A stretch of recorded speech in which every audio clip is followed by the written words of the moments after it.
get $30, maybe $40 million a year at his next deal. I hope so for him. Who is going to be the next guy, right? The next Sam Darnold, right? And we think it's Malik Willis. Who's going to be the next Malik Willis, though? And I think that guy is going to be Anthony Richardson. Is going to be the next Malik Willis. Why not? Which means what? He's a backup somewhere else? He might be a backup on his own team. I think he already is. All right. Before the growl, I'm Mason. Andy Kamenetzky in for John. That is M. I'm trying to get all fired up today. Crank it up. Crank it up. Yeah, I know. It's like everyone doing our arms. I also like this. I like this. Come on, everybody. You should Let's do like a show. the Tai Chi or whatever, or like what these the old ladies do in the morning, and they bend up. Yep, like that. Like that. Yes. But I have a game for you guys today. Nice. We got Cinephile. I'll play it a little bit. So, I'll give each of you a chance to give me a hint. Yep. I'm going to be the guesser. But we'll alternate who starts first. Okay. All right. So you know how to play this game, right? No, I do not. Oh, it's basically like Heads Up. I'm going to flip up, and it's going to be an actor or actress, and then you guys have to try to give me a hint that'll get me to get it. Yeah, think about that scene from Inglourious Bastards that Emily has never seen. I love Inglourious Bastards. I thought you hated Tarantino. I do, but I like Inglourious Bastards. Okay. All right, I'm going to start with Mace. Okay. It's in yellow, so it's hard to read. Twilight Woman. Oh, Kristen Stewart. There we go. Twilight Woman.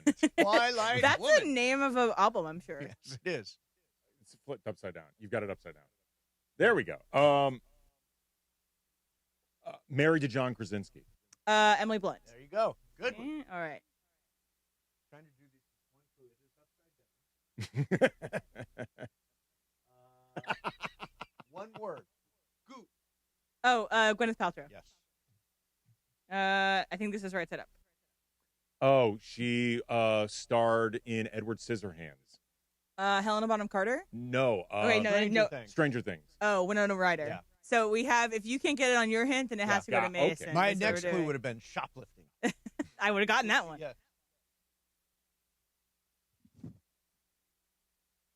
Oh, okay. Good Morning, Vietnam. Robin Williams. Yeah.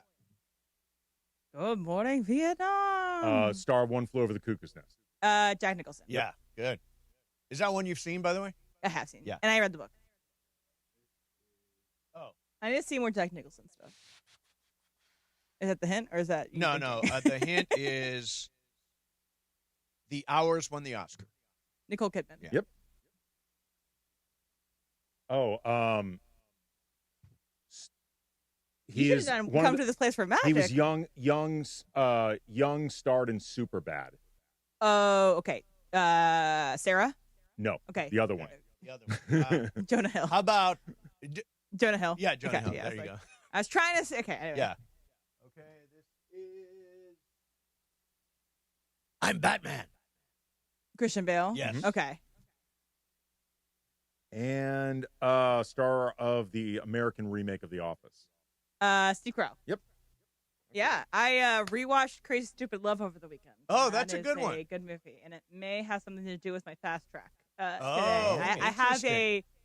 I have Crazy Stupid Love trivia? I have a connection that I want to make between Steve Carell and someone else, and I think it might be a weird connection you might not think. Interesting. I'm here There for we go. That's a tease. That is That's a tease. So we're going to talk a lot about the Lakers today. It's a Luka hate day, apparently. Boy, there is so much Luka. Everybody's crapping on him for some it reason. was really. I mean, honestly, clearly, froze up. Yes, Wasn't the best game of his career, obviously. No, it's a terrible one night. hopes it's not the best game of his career. But everybody just seems to be like, "Oh, Luka sucks. Get You him out can't of win here." with Luka. Like Nico Harrison's right. Like Yeah. that seems to be the Nico prevailing Harrison's right. thoughts right now. Nico knew what he was doing. Yeah. Yeah. Played Rob Pelinka like a fiddle. Exactly. And we got a little front office kind of news on the Lakers as well that we'll get to. We're going to do a little Rams today. And, Em, you went to a lecture last night. I haven't been to a lecture since 1987 at Bowling Green State University. But these lectures are fun. You get a drink. Yeah. Oh, so it's encouraged to drink while going to the lecture. So it's lecture and drink? Yes, it's called Lectures on Tap. It's Lectures really fun. on Tap. So it's like the Mandy's roasts, essentially. Yes, but much more detailed and way more academic. Oh. No, there you go. There's a bibliography attached. Yeah. So. Now, Andy, you're going to do one. What subject would you do? Emily actually gave me should I reveal the idea? You can reveal the idea, but when you write it, you have to give me credit. I will. I want to sit on this because I actually think it could be a multifaceted idea. Feel free to consult. So I'm going to sit on this. Were I to give a lecture off the top of my head, like something that I think I could do really well, the blame pie or the blame pie. Do the statues. Do the statue thing. That would be a good speech. The statue concept with the Lakers. Something years ago my brother and I came up with back with our old ESPN LA podcast. Yep. Was the idea that anybody who ever played for the Lakers, you get a statue, even like a 10-day contract. Okay. You get a statue. Yes. But the size of your statue and the location of the statue will reflect your importance to the organization. Right. And what we always said was Kobe's statue would be at center court and everyone would have to play around him. Yeah, it. that's true. Mm-hmm. That's because true. he just meant that Where much. would Von Wafer's statue be? It'd be about this tall. Well, for Brian and I as the people in charge of the statue, yes. Von Wafer's statue would be like 15 feet tall. Yeah, where's Jalen Hood-Schifino? He would definitely be shooting. Jalen Hood-Schifino, his would be maybe a foot tall in like Van Nuys. All right. We'll get to more later. Yeah, we'll do more. We'll do more. All right, see you in a minute. We're on the YouTube, and we'll be on the radio and the app. Stick with us. Out on the courts in a while. Why not pass me over to Goodwill? Donating me helps Goodwill's mission to provide career training and support services right here in the community. And that's a slam dunk. Donate today. Hey, I got next. To find your nearest Goodwill locations and to learn more about our mission, please visit Goodwill.org. Goodwill, where your things start new lives. Every year across America, a staggering 4.2 million youth are homeless or trafficked. Covenant House is the national leader providing safe housing for youth, 50 years strong. Help us fight youth homelessness. Go to covenanthouse.org. Don't miss the countdown to kickoff. Presented by BMO, official bank of LAFC. Saturday at noon, LAFC co-president and general manager John Thornton joins the show. Plus a look ahead to LAFC's first MLS road test of 2026 in Houston versus the Dynamo. And what a night it was at the Coliseum last week versus Messi. It's Countdown to Kickoff presented by BMO. Join me Saturday at noon on 710 ESPN and the ESPN LA app. BMO presents Countdown to Kickoff, hosted by Mario Ruiz on ESPN LA. Rich Eisen here. For small businesses, every hire counts, and so does your time. Hiring can quickly become overwhelming, from sorting applications to figuring out who's truly qualified. That's where LinkedIn Hiring Pro helps. It streamlines the process so you can focus on connecting with the right candidates, not managing the noise. Hire right the first time. Post your job and get $100 off towards your job post at linkedin.com/Eisen. That's linkedin.com/Eisen. Terms and conditions apply. Empower. Ellie here is getting the sleeve she's always dreamed of. She worked with Empower and planned for her next move, so she got good at money. Now she can be a little bad. Oh, by the way, you spelled journey wrong. No worries. She can afford the cover-up, too. Ooh, check out my tat. It says, invest well, live a little. Start today at empower.com. Hi, it's LeBron. The Lakers play here. 710 ESPN. KSPN, Los Angeles. A Good Karma Brands radio station. ESPN 710, Los Angeles. Sports. And it is the biggest show on the radio. Mason and Ireland is on for your Wednesday afternoon. Ireland, best show on the radio. Here we go, Wednesday, the 25th of February, 2026. Well, I mean, should we let the sound tell the story? Let's let the sound tell the story. If you didn't hear Johnny I and Michael Thompson's call last night on the ESPN LA Lakers radio network. LeBron has the ball. He brings it into Luca, top of the key. Luca, you better do something. Gets it to LeBron. He's got to put it up. No good, and the game's over. The Lakers didn't run a play, and the Lakers lose. 110-109. Michael, I don't know if they didn't get the look they wanted on defense. No, they got the play they wanted, but Luca got swarmed, and that sort of took him out of his rhythm. Yeah, not good. Lakers blow one against a team you gotta beat. A lot of conversations the last 2 days after the Celtics loss. I've been asking, is JJ the long-term head coach? Should we let Rob Pelinka handle the biggest Lakers offseason in years? Maybe Nico was right about Luca. Does he whine too much? Gypsy do between his legs. Luca, not Nico. All of that and so much more. We know Johnny I's not here because he's headed to Phoenix. But you know who is here? A ball knower himself, especially a Lakers ball knower, Andy Kamenetzky, sitting in for Johnny I. So with that said, let's get this show on. Mace is here. Oh. Producer Emily, producer Brian Cohen, the social team in the back, and you on what should be a very fun Wednesday edition of the biggest show on the radio. Yeah. Mason and Ireland, your Wednesday afternoon right now. Good afternoon. Oh. Last night, boy, I thought we had that thing. I thought we had a lead. It was late in the game. And multiple double-digit leads. Yeah, I mean, honestly, I don't know what happened on that last play. Again, there's about 5 seconds left. There's an inbounds play designed by JJ that worked. He had space. Luca had space. That's a shot he can make. And instead, he froze, dished the ball off to LeBron, who had no chance whatsoever. None. LeBron, there was about, I believe, 5 seconds left in entirety for the Lakers. LeBron got the ball with about 3 seconds, but he was not even facing the basket. No. So he had to turn around with a defender on him and immediately put up a shot just so there would be a chance to possibly get a rebound. Like, Luca dropped a grenade in LeBron's lap. Oh, no question. Here's LeBron after the game. No, we executed. Like I said, I feel like I'm not sure. I mean, obviously you have to ask Luca what he saw on that, but I thought he had a good look, and it looked like he kind of just lost his balance, didn't have a rhythm with the ball, whatever the case may be, and it kind of allowed him to get back in front of him. I was kind of off balance when he gave it to me. I thought he had a great look, but that's what I looked. That's my POV. That's his POV. Here's Luca's POV. Hey, Luca, what did you see on the last possession there coming out of the timeout? I know I was open, but I just thought I was a little bit far. Try to take one dribble closer. Probably shouldn't picked up the ball. Just try to attack. And again, it got tight, kind of back and forth late. What did you see Orlando do, or what did you guys do as they kind of climb back into the game after you got? It was too far. Enough, Trudell. It was too far. No, I'm just saying he had more things to say. But yeah, I know. It was, summarize what he was going to say. He kept on. It was like they were pushing him to explain things, and Luca kept on. I don't know. I just last thing I said. I just think anyway. It was a little far. It was a little far. A little far. And he should not have picked up the ball because at that point he lost any ability to attack. Like, he froze for essentially a second with like one moment of hesitation.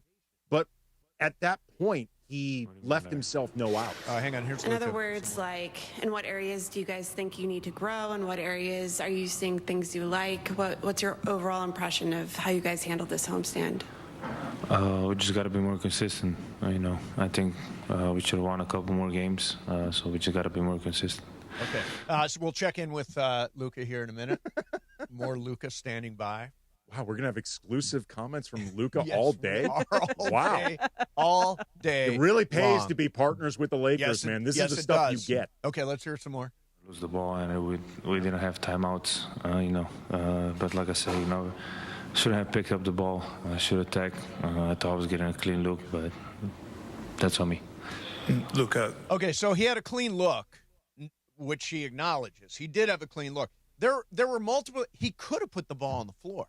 He could have driven to the basket. Yeah, I mean, there were defenders there, but it's not like we've never seen Luka drive into a defense before. It's not like frankly, haven't seen Luka take hundreds of threes deeper than that one. I mean, frankly, Luka's taken way more irresponsible threes than the one that he passed in that moment. I think he just kind of froze with a moment of, hesitance, indecision. Let's check in on Luka. I'm from Armenian Public TV. Thank you for this chance. Luka, what's the biggest difference in your mindset compared to your first years in the league? Just the same mindset. Okay, same answer. We'll stick with it till he gives a new one. So I'm trying to. We're going to make this fun, but it is frustrating. It is frustrating as hell. It's easy for me to Monday morning quarterback this. Yeah. I really wish, you know how John referred to Jackson Hayes's between the legs, East Bay Funk. Are you talking about the dipsy-do between the legs? Yeah. I really wish John had referred to that moment with Luca as a dipsy-dope. Yeah. Or a dipsy-don't. Dipsy-don't, yeah. He needs to start trademarking different dipsy moves, but that was a dipsy-don't. Luca still speaking. There's been a couple games that we should have won. Today was a tie game. We didn't execute at the end, but we could have won that game today. I think that's it for Luca. So we got a lot of Luca sound. Yeah. He really cleared a lot up. Em, you happy that we got all that in? I am happy. Thank you so much.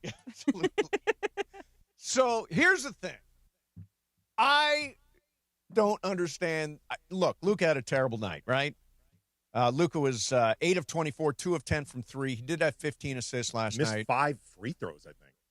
Yeah, he was from the free throw line. He was 4 of 9. Yeah, 4 of 9. In fact, as a team, they were 20 of 28.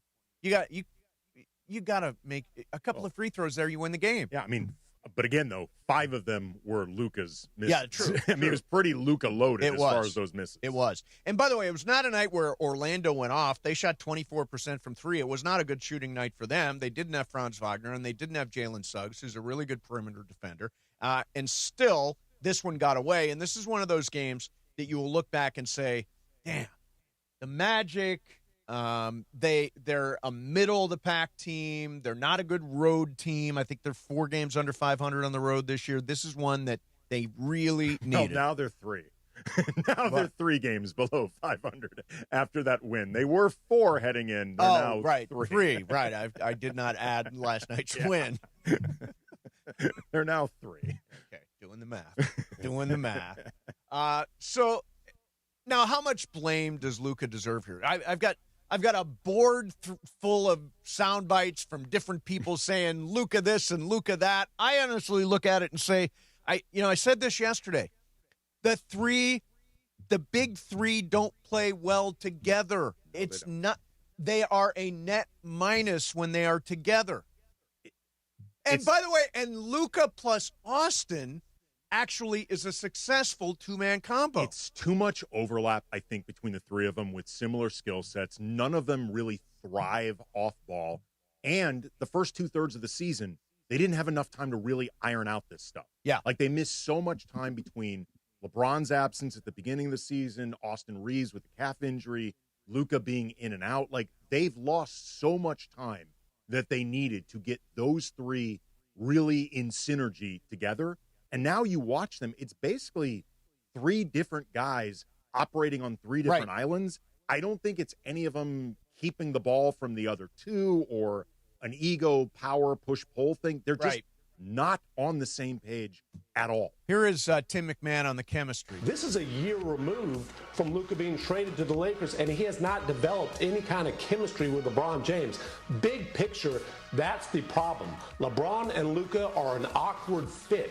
They are minus 82 this year with those 2 guys on the floor together. That is the worst plus-minus of any Lakers pair. It's one thing for them to be poor defensively. You can expect that with Luka playing next to a guy in his 40s. They are a bottom 5 offensive team with Luka and LeBron on the floor together. That tells you this is a duo that has no kind of chemistry. Yeah, I mean, I was trying to explain this to these guys yesterday. Pepe wasn't listening. Michael wasn't listening. John wasn't listening. They were looking at me like those I was 3 crazy. guys on the Laker payroll weren't listening? They were not listening to the fact that these 3 guys don't play well together. Don't play well together. And I don't think there's any way to fix that. And by the way, I don't think it's anybody's fault.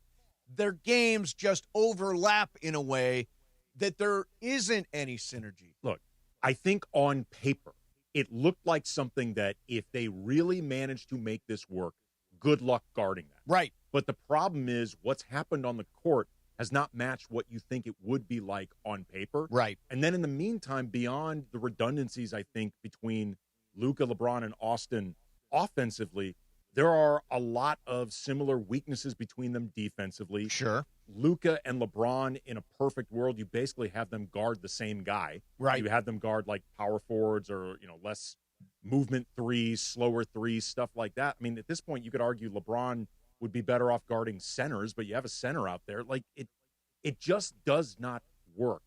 the Luka LeBron in particular, but the three of them creates more overlap and more problems to solve as opposed to something that really could be weaponized. Yes. I don't think it's going to add up. And I don't think any amount of time playing together it's going to add up.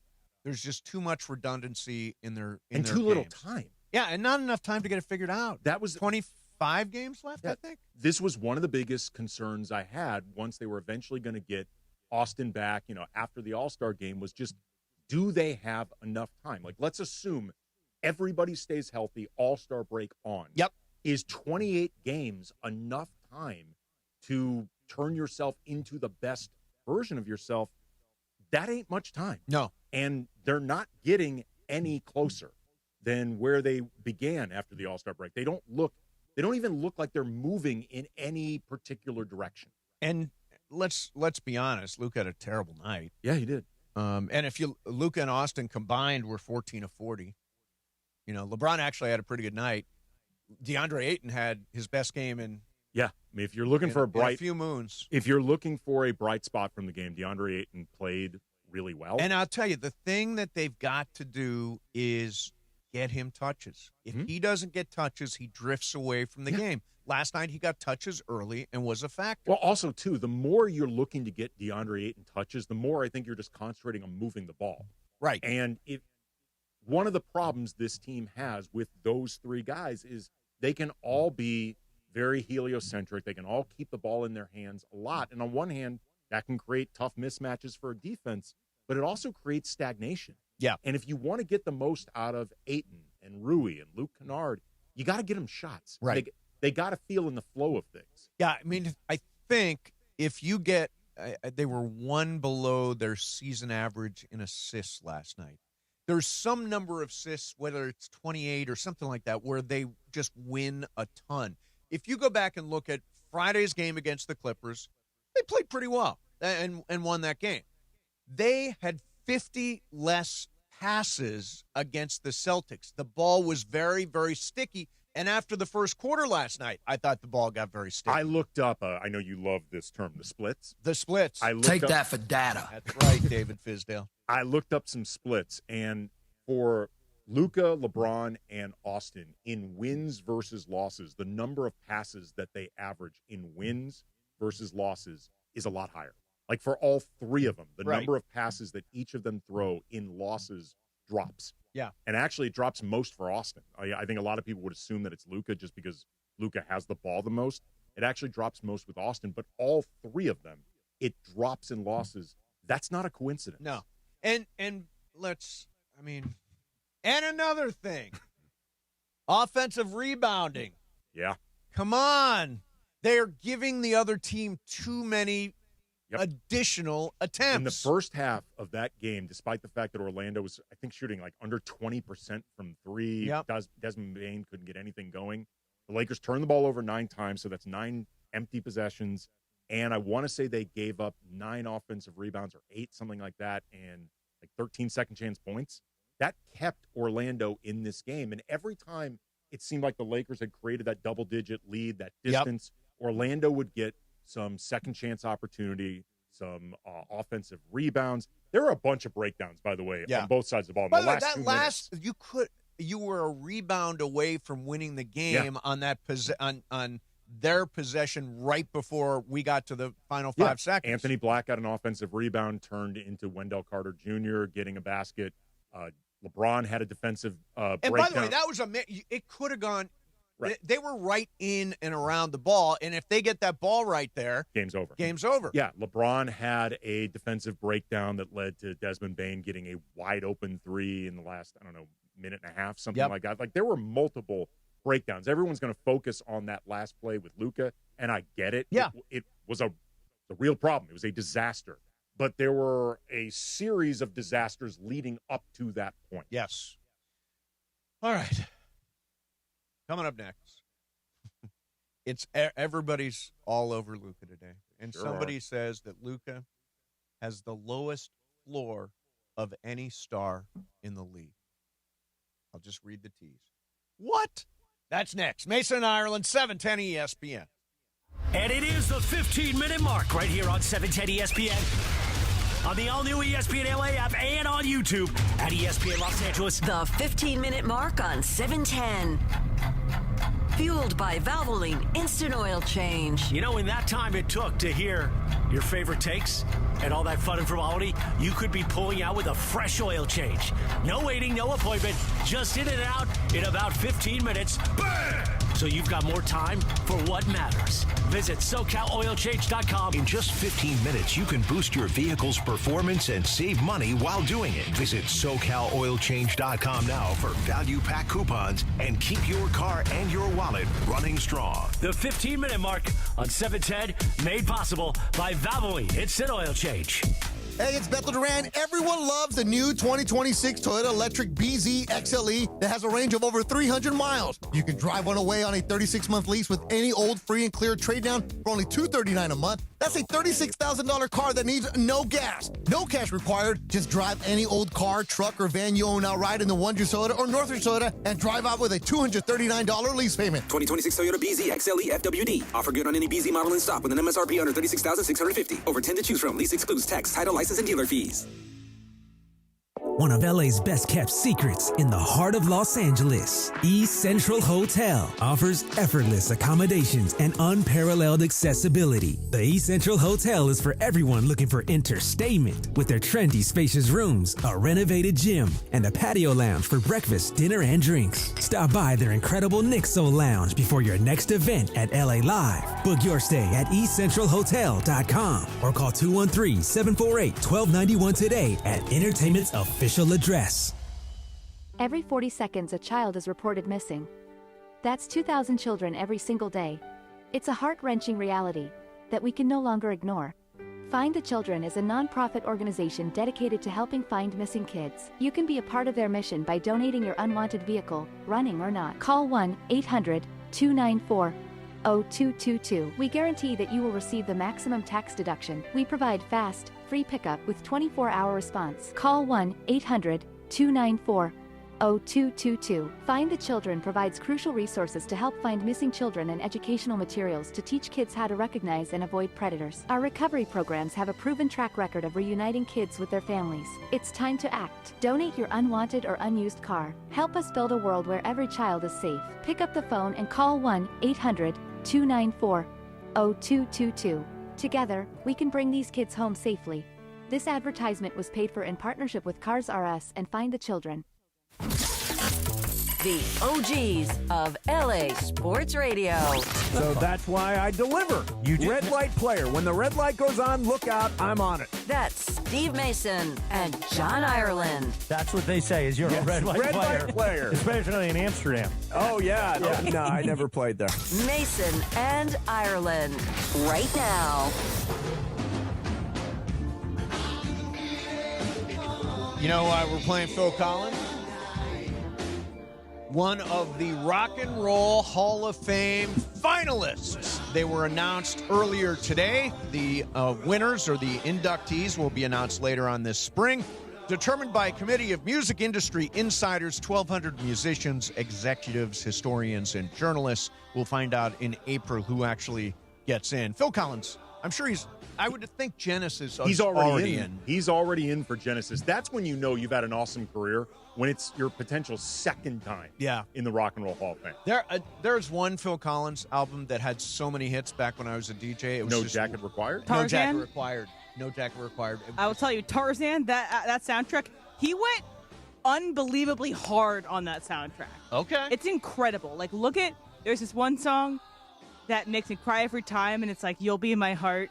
It's an amazing album. Honestly, listen to the Tarzan soundtrack. Okay, now, so would you choose Phil Collins for the Rock and Roll Hall of Fame based on his work in Tarzan? Honestly? Alone. Honestly? He should get it. Yes. He should be inducted again just for his Tarzan So work. a third time. A third time just for Tarzan. I was trying to think, what were the singles on No Jacket Required? I think One More Night is on this. Oh, One More Night, I guess. Sussudio, which now, if you've ever seen American Psycho, you can't. Oh, absolutely. You cannot envision Sussudio without envisioning a certain scene. No, like Phil Collins? Same with Huey Lewis and Hip to Be Square. Oh, yeah. Yeah, that's brutal.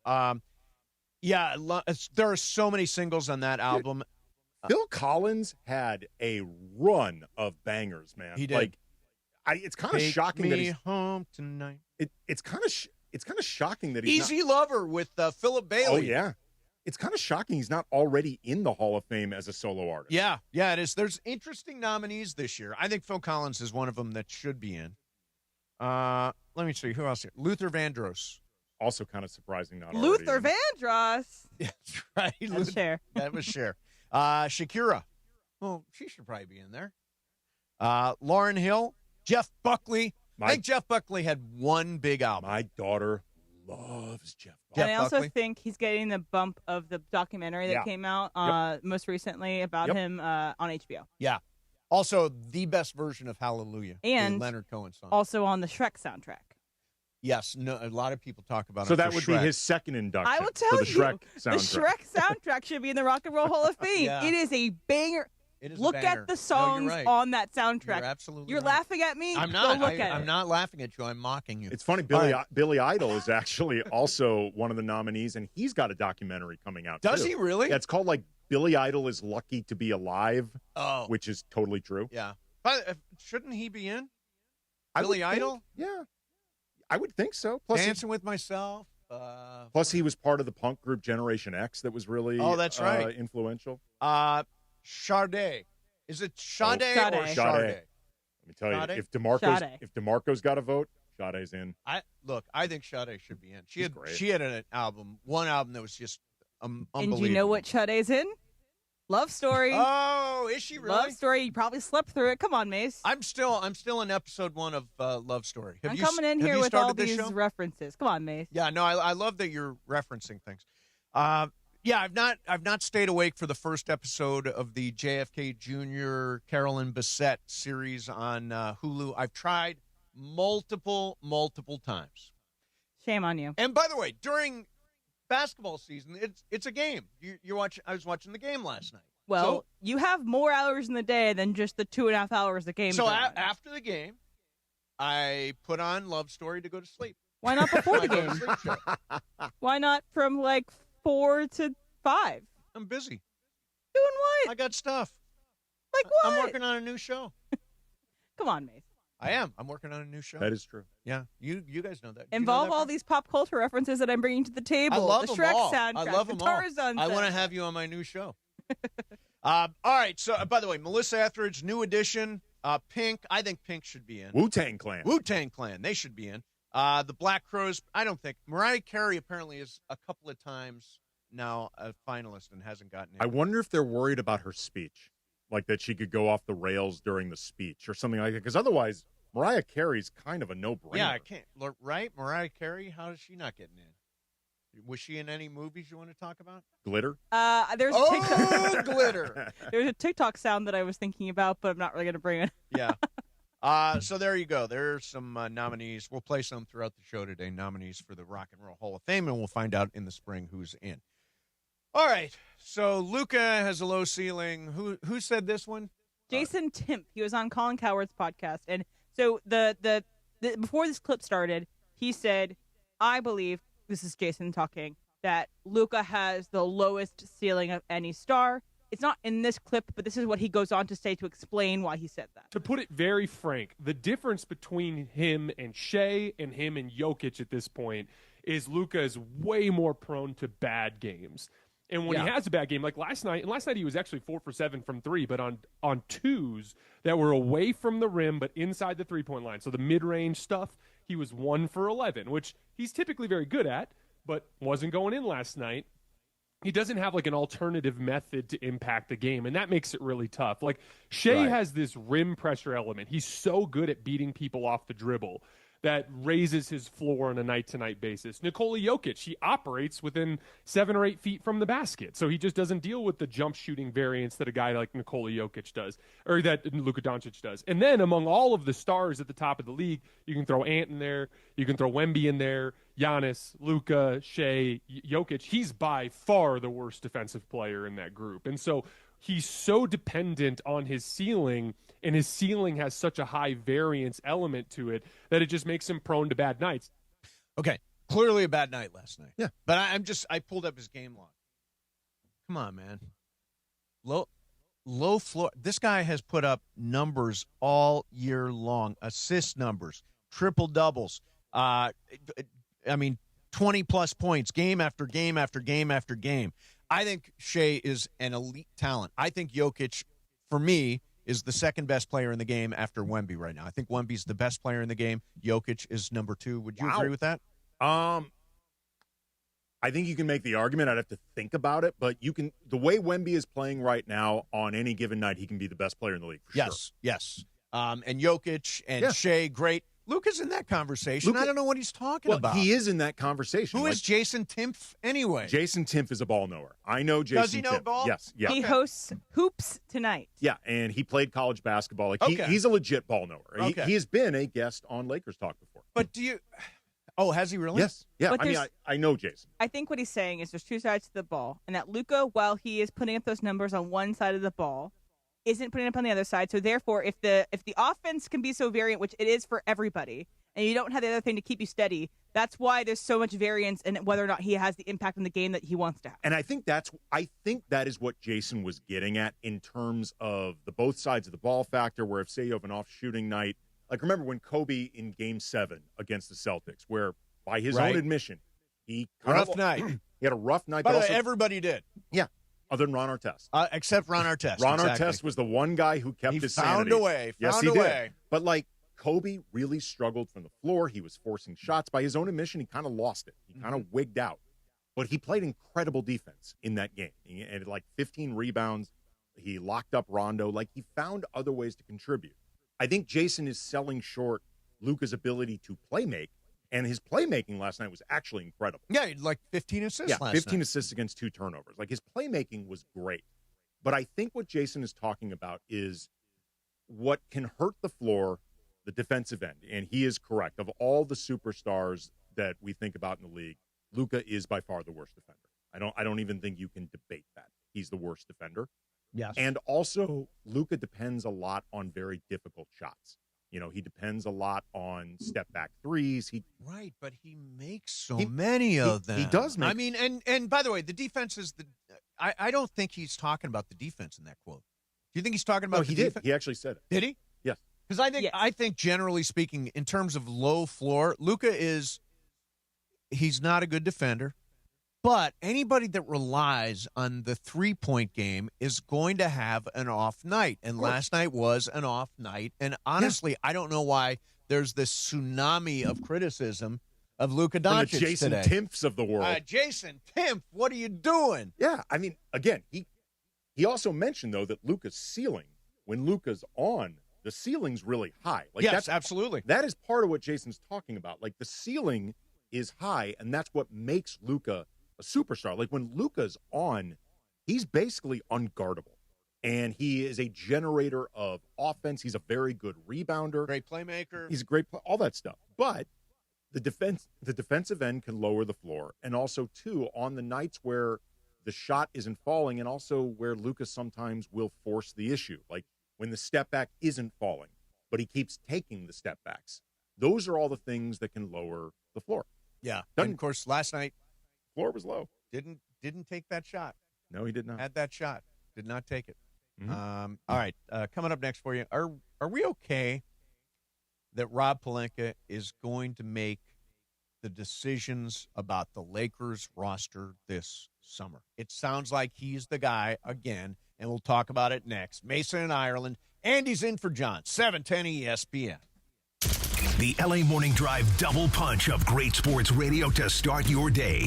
Unsportsmanlike with Evan, Canty, and Michelle, 3 to 7 a.m. The Lakers are in the no man's land category, and thus there is no point to this season. Followed by LA's only local sports morning show, the all-new Sedano and Cap morning show at 7 a.m. Well, we've only been in morning since September of last year. It goes to show you how much better we are than everybody else. Weekday mornings on ESPN LA. How about that? So by next year, skyrocket to the top of the charts, baby.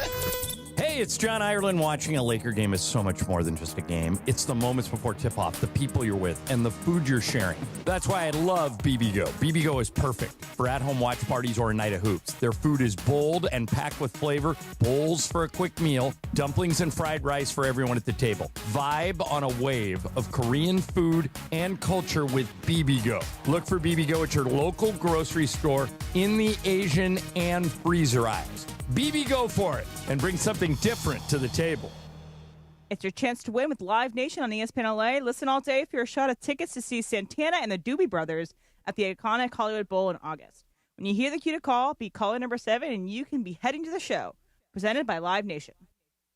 ESPN LA family, on personal injury attorney Joseph S. Normand. 2026 marks 15 years that you've trusted me to represent you when you're hurt and down. I'm honored to fight for you in personal injury cases when it matters most. Numbers don't lie. I'm the real deal. The voice you hear is a voice you get. If you've been injured in an accident, call 213-747-1234, 213-747-1234, or visit normandlegal.com. Normand Legal, built on trust, proven by results. Get in the zone, AutoZone. Jeff's day is off to a slow start. So he heads to AutoZone, America's #1 battery destination, where Sammy, a local AutoZoner, tests his battery for free. Looks like he just needs a charge. And Sammy does that for free too. In no time at all, Jeff is back on the road, ready to finish the day strong. Free battery testing and charging at every store. No hassles, just help. Get in the zone, AutoZone. Restrictions apply. Progressive knows sports brings people together, but you gotta feel bad for people who don't even get it. Some people will never know what it's like to see their favorite team's hopes decided by a ping pong ball to draft the next superstar. Or not. I mean, sure, it's silly for your happiness to hinge on the success of a 20-year-old entry-level employee, but you just can't help yourself. The stress is exhilarating. Progressive can't bring people together like the draft, but we can bring your home and auto insurance together with a bundle. So switch and see if you could save hundreds. Progressive Casualty Insurance Company, affiliates, and other insurers not available in all states or situations. And it is Mason and Ireland, the OGs of LA Sports Radio. Like, that's the problem in the world, is there aren't enough happy shows, fun shows. Mason and Ireland. 710 ESPN. There must have been an angel by my side. Something heavenly led me to Sade. By the way, Greg Bergman just stopped in. Bergman, every time I walk by his office, it's a closed-door meeting. It's like, what the hell's going on behind that closed door? He's an important guy. He's clearly important. He will not... Bergman, come on in. I hear you from the there's morning a closed call. door. There's again, and here's our closed-door meeting. Now, why are you so serious with your closed-door meetings and whatnot? You got to talk to people, have one-on-ones, different conversations. Oh, God. Yeah, that's, Yeah. Yeah.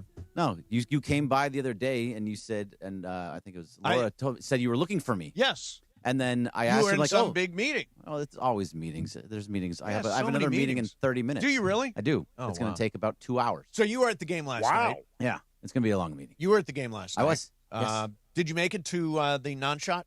No, I did not.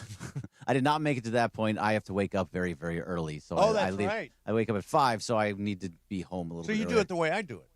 Yeah, You go to I the left game at half. for- yeah, totally left left at halftime. Yeah, That's good. Yeah, but either way, why did he not take the shot? It was wide open. Like, I'll give him this. JJ drew up a play. It was the right play, And he was had the open. He shot. had space.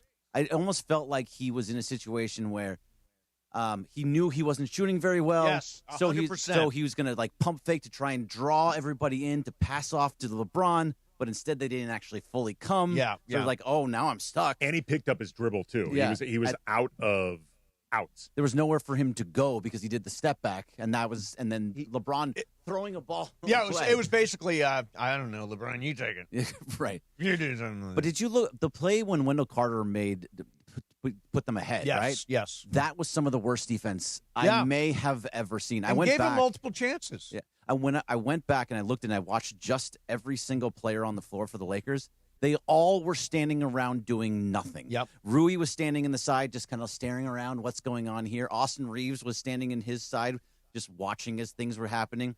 DeAndre Ayton was actually trying to He had his play first some good night in a defense. while. Yeah.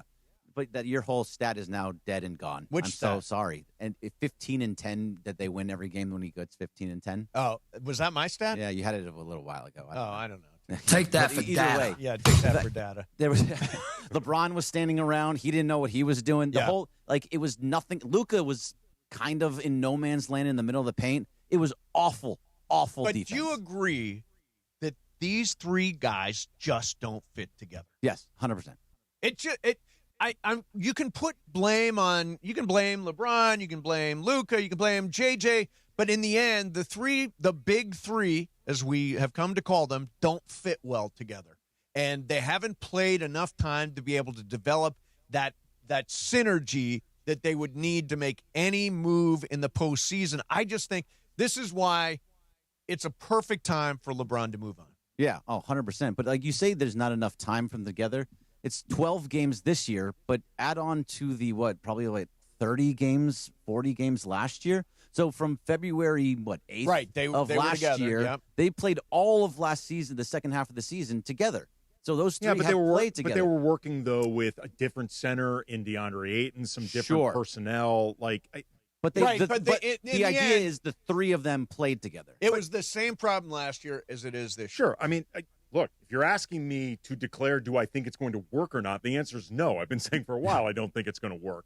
But I also don't think that is a lot of time. Like, you're talking about less than one season with like a 6-month gap in between. And then they got off to the beginning of the season, no LeBron. Then they're missing Austin for a while. Like, Luke had missed some time. Right. There's been no cohesion. Even if you want to say 60-something games is enough time, it's not like it's been 60 straight games or close to that. No, but my question is, so LeBron gone. Like I assume let's move on. Hey, I am a huge LeBron fan. I am not pushing him out the door. It's just time to fix this thing around Luca. So my question is, are Austin and Luca the right guys to have basically $90 million of your cap spent on? Those guys play well together. So they do play very well together. However, neither one of them plays any defense. So unless you can go out and get all defensive guys around them and to be able to basically hide it, you're going to have two guys that play zero defense. For whatever reason, defensively, they're performing well defensively. In other words, they are averaging 108 per 100. So it's a low number. Andy, explain that better than I did. The amount of points allowed per 100 possessions. That's how you come up with a defensive rating. Right. You want lower is better. And it's 108 right now. Yeah, I mean, I would want to know who they were playing against. I think a lot of this was front-loaded earlier in the season. Yes. Right. I think Greg is correct that if you do put Luca and Austin together as your foundation moving forward, it becomes that much more important that the top 3 or 4 players behind them, you need athleticism, you need defense, you need shooting, you need at least one player who's an elite rim protector. Yeah. Like, if you can manage to find that within the salary, the CBA constraints and available cap or trading for it or whatever, I think if you can find that, you can make it work. It just is a challenge to find that. And that gets to your tease. Yeah. Is Rob Pelinka the guy to do that? Oh, I for reminding me of my tease. I was listening. Do you think Rob Pelinka is the right guy to do it? I do not think he's the right guy to do it. I absolutely do not. I think if you get other guys, I got news for you, Greg. Well, I heard it's the, what did they say? It's like the dreaded. I can't think of the words right now. But either news, dreaded news, no, just curse, dreaded. No, dreaded. They gave him they said that he's going to be dreaded back. vote of confidence. Dreaded vote of confidence. That's what you were going for. Thank you very much. It left my mind, but either way, the vote of confidence doesn't tell me that yes, he's going to be there. It more so tells me that all right, you got Farhan Zaidi and you got Andrew Friedman and you got other people around you. If you want to work well with him, cool, but you're not doing this unilaterally. Okay. And if you are, you're out. In a conversation with reporters, this is a Dan Wakey tweet, new Laker president of business operations, Lon Rosen, says the plan is for Rob Pelinka, with input from Andrew Friedman and Farhan Zaidi, he will continue to handle basketball operations. Pelinka told reporters the plan is to have an expanded front office this summer. With input, expanded, and the plan. That doesn't mean that's what it's going to be. Oh, you question all of that. So you think there's still time between like now and the summer officially kicking off for a dramatic change? do. I don't know if it's going to happen. I'm not saying it's going to happen. I think there's This is just what your wish cast. Yeah. Well, Here's what I don't think Rob is any more a lone wolf making decisions on his own. I think that now he's going to have input. He mentions Friedman and Farhan Zaidi. Today they announced that Tony Bennett is joining which is great, the coach as NBA draft advisor. And M, we'll talk about that a little bit later on. I kind of want to get, but M knows this guy really well. I think you're going to see the front office additions to the front office. Yep. That's acknowledged by Rob. Really important. And he's not going to be the sole decider anymore. Yeah, it's more like a committee. If he doesn't want to get on board with that, then I think he's gone. But I do think there is time. It's not because they're going to all of a sudden right now be, we have to go and find somebody once summer starts. If they are wanting to still move on from him because they know that he's not going to play well with others, they have already been talking. They've already been searching. They're going to be prepared for that. It's not going to be a wait and see kind of thing. It's already out there. Here's why I would say, I think the odds were always low that Rob was going to be replaced this offseason. I agree. And frankly, if they were going to do that, they should have already done it. And by the way, and go back, and Ned Coletti stayed when the Mark Walter first took over. His point about that is the best point I've heard. But what I do think, though, is, if they were going to do this, they should have just already done it. Yep. But they also put themselves on the hook by saying that Rob is going to remain in this job. So if they're thinking at all about moving off Rob between now and, say, May, they're going to have to come up with a pretty good explanation as to why. Otherwise, why say anything? I think Rob's going to be there. I just don't think he's the lone decider anymore. Well, no, he should not. It's here's the thing. Even if you think Rob Pelinka is the most underappreciated, underrated basketball ops guy in the history of the NBA, it's too big of a job for that small of a shop. And you can't get this wrong. Nope. You cannot miss this summer. I mean, they basically need 3 starters and build out a roster that gives you a little bit of depth to be able to run with some of these teams. And you got to have you have to have a physical defense. We don't have anybody who defends. You look at OKC, you look at Detroit, it's a physical defense. Well, here's the thing, too. I know with Tony Bennett, for example, and he's going to be brought in for draft evaluation, among other things.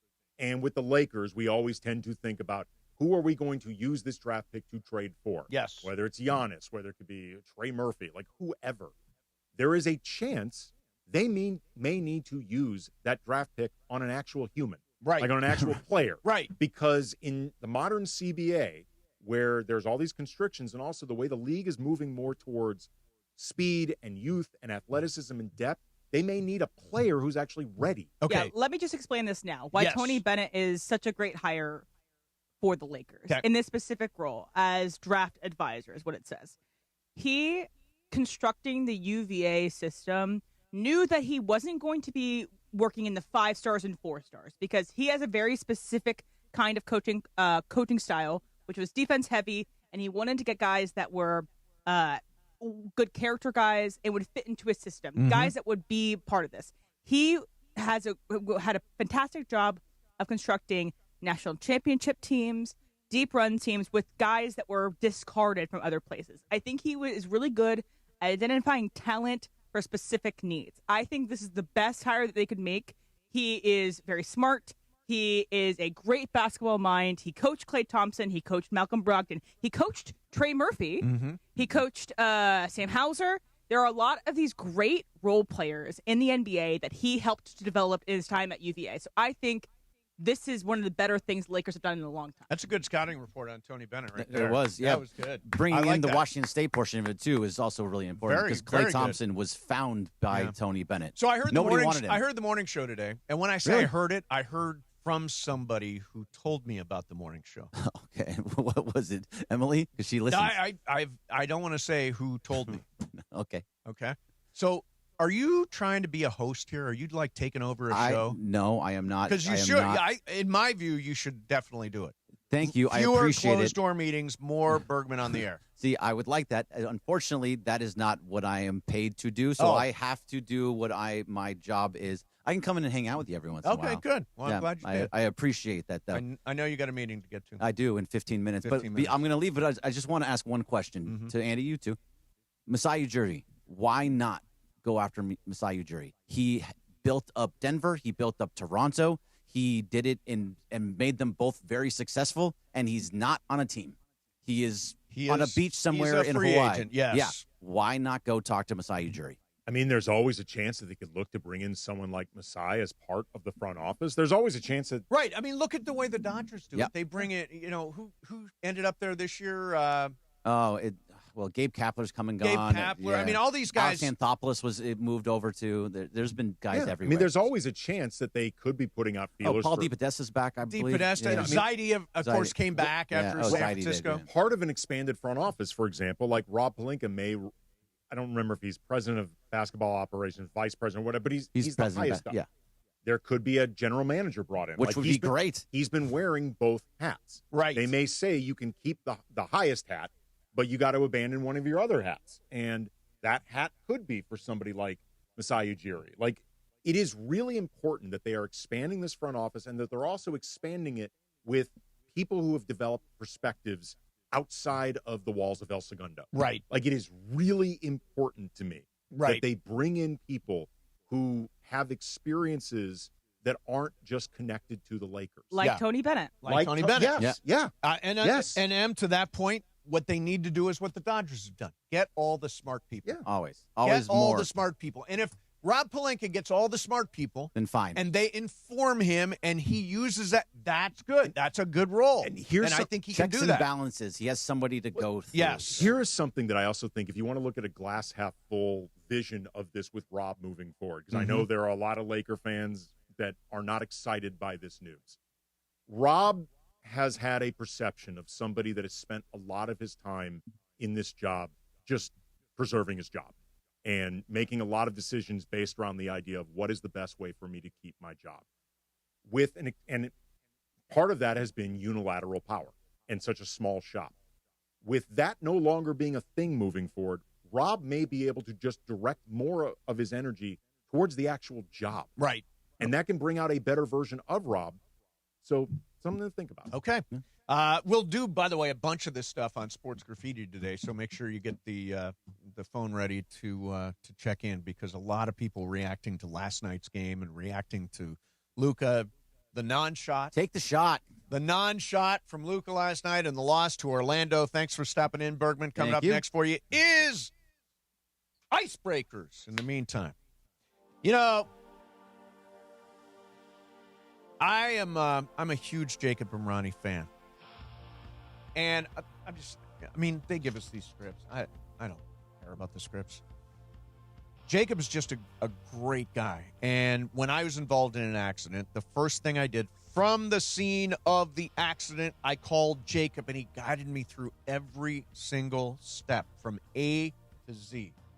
And there is so much after an accident. You got to deal with the other driver. You got to get the pictures. You got to deal with their insurance company. You got to deal with your insurance company. You got to work with the body shop. Yeah, you're missing time from work. You need medical attention. All that kind of stuff. Jacob can take it over and run it for you to make sure that you get the settlement that you deserve. And the number is so easy. 800-345-6789.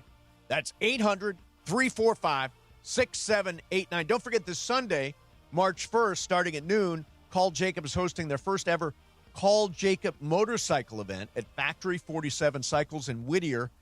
Join them for raffles and music and free tacos for the first 50 people. All riders welcome. That is this Sunday at Factory 47 Cycles in Whittier. And again, that easy number, if something happens, 800-345-6789. Mason in Ireland, 710 ESPN.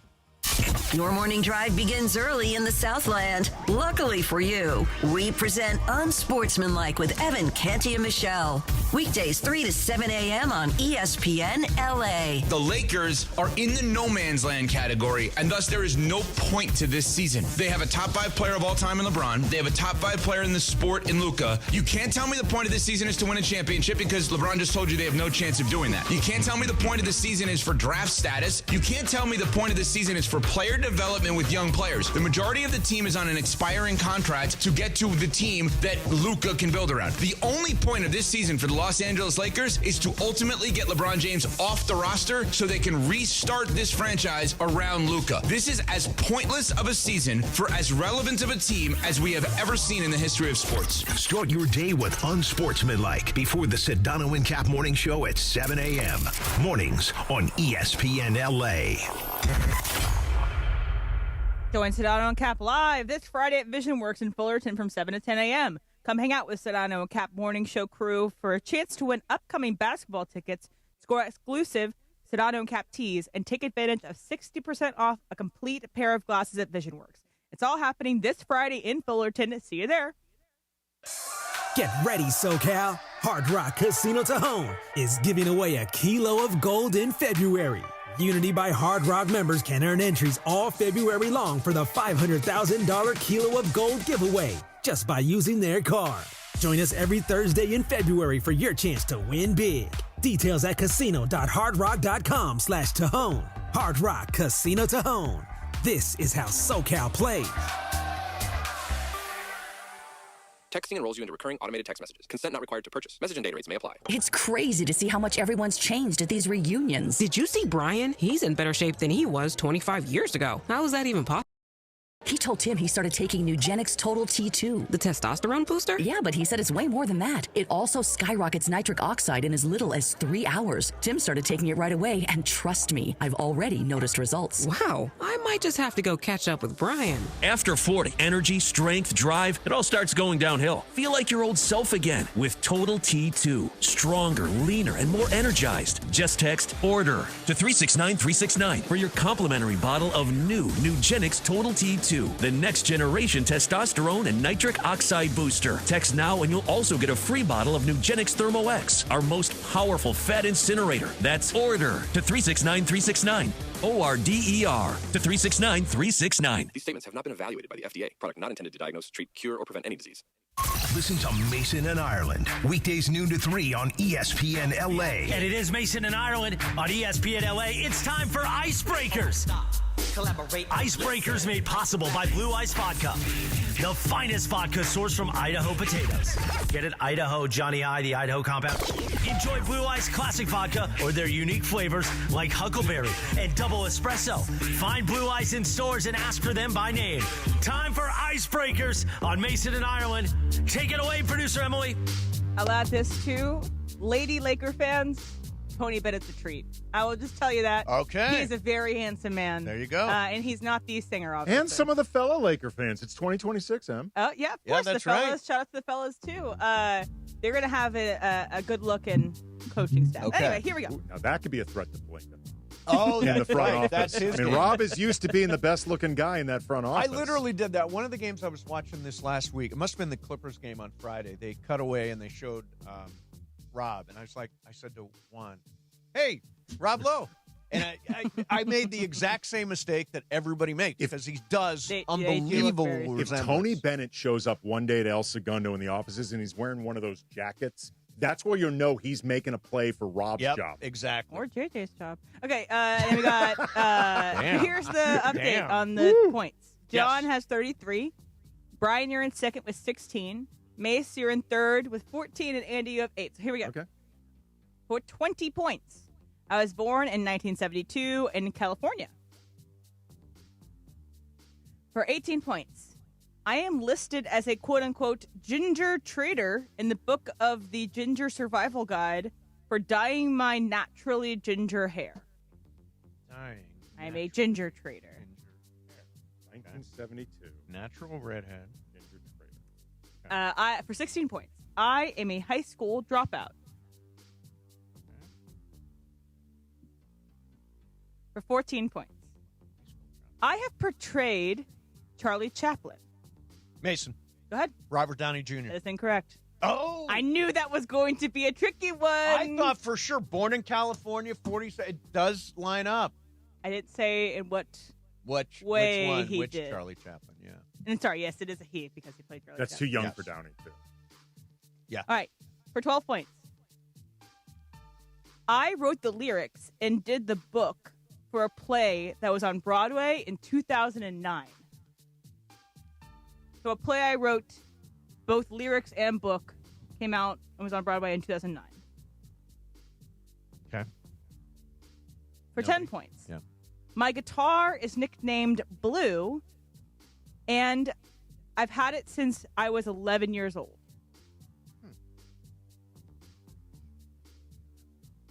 For 8 points. And be quick on this one. I performed at the Super Bowl this year. No one? Andy? Go ahead. That's funny. That is incorrect. Yeah, not a natural redhead. All right. So, Bri, you have a chance to get on the board, or Emily wins. Okay. For 6 points. Unless you want to go at 8. I'll take a shot here. Okay. Ricky Martin. That is incorrect. Emily wins. 8 points for Emily. It's Billy Joe Armstrong, that lead singer of Green Day. When did he play Charlie Chaplin? It was in an episode of Drunk History. I put it in there to confuse you guys, thinking it was Robert Downey Jr. That is a deep pull right there. Because the next hint would have been, I wrote the song "Wake Me Up When September Ends" there we go. about my father's death when I was a child and how I dealt with it, and then deals with it now. Wow. Did you ever see the Green Day show? What was the Green Day musical? American Idiot? American Idiot. It's great. It's a great They show. actually recently did it at the Deaf West I Theater. know. I tried to get to see it. I did not get to see it, but I heard it's really cool. When I was a water polo coach, I coached a girl, and her dad is the head of the theater company. Oh, wow. So, yeah, this is cool. All right, there you have it. Boy, where'd the time go? Who brought us this segment, Oh, Mace? it's brought to us by Blue Ice Vodka, crafted in the heart of America from the finest Idaho potatoes, distilled for clarity, filtered for perfection. Blue Ice Vodka isn't just vodka, it's a statement. Sip chilled, mix bold, drink responsibly. Blue Ice Vodka, cooler by nature. All right, so we're going to do some sports graffiti. 213-799-0139. What do you think of last night's non-shot from Luca? Does Luca deserve the criticism that he's getting? Will this big three work this season? Would it ever work? Can the Lakers build around two guys who don't play defense, Luca and Austin Reeves? That's what they're potentially going to wind up doing. Is Rob Pelinka the right guy to put a roster together around Luca for next year? All that stuff, 213-799-0139. Lots of Lakers today. Wow. Oh, okay. No, we'll hold that then. I was going to give the number and then, but then, all right. Your calls coming up next. 213-799-0139. Mason, Ireland, Andy in for John, 710 ESPN.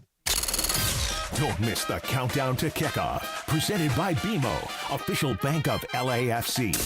Saturday at noon, LAFC co-president and general manager John Thornton joins the show. Plus a look ahead to LAFC's first MLS road test of 2026 in Houston versus the Dynamo. And what a night it was at the Coliseum last week versus Messi. It's Countdown to Kickoff presented by BMO. Join me Saturday at noon on 710 ESPN and the ESPN LA app.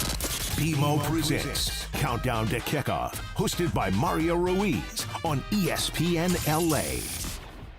Come on. No! It's just a golf lesson, champ. Loosen up. I can't. See that Hyundai Santa Fe? Yeah. I only paid.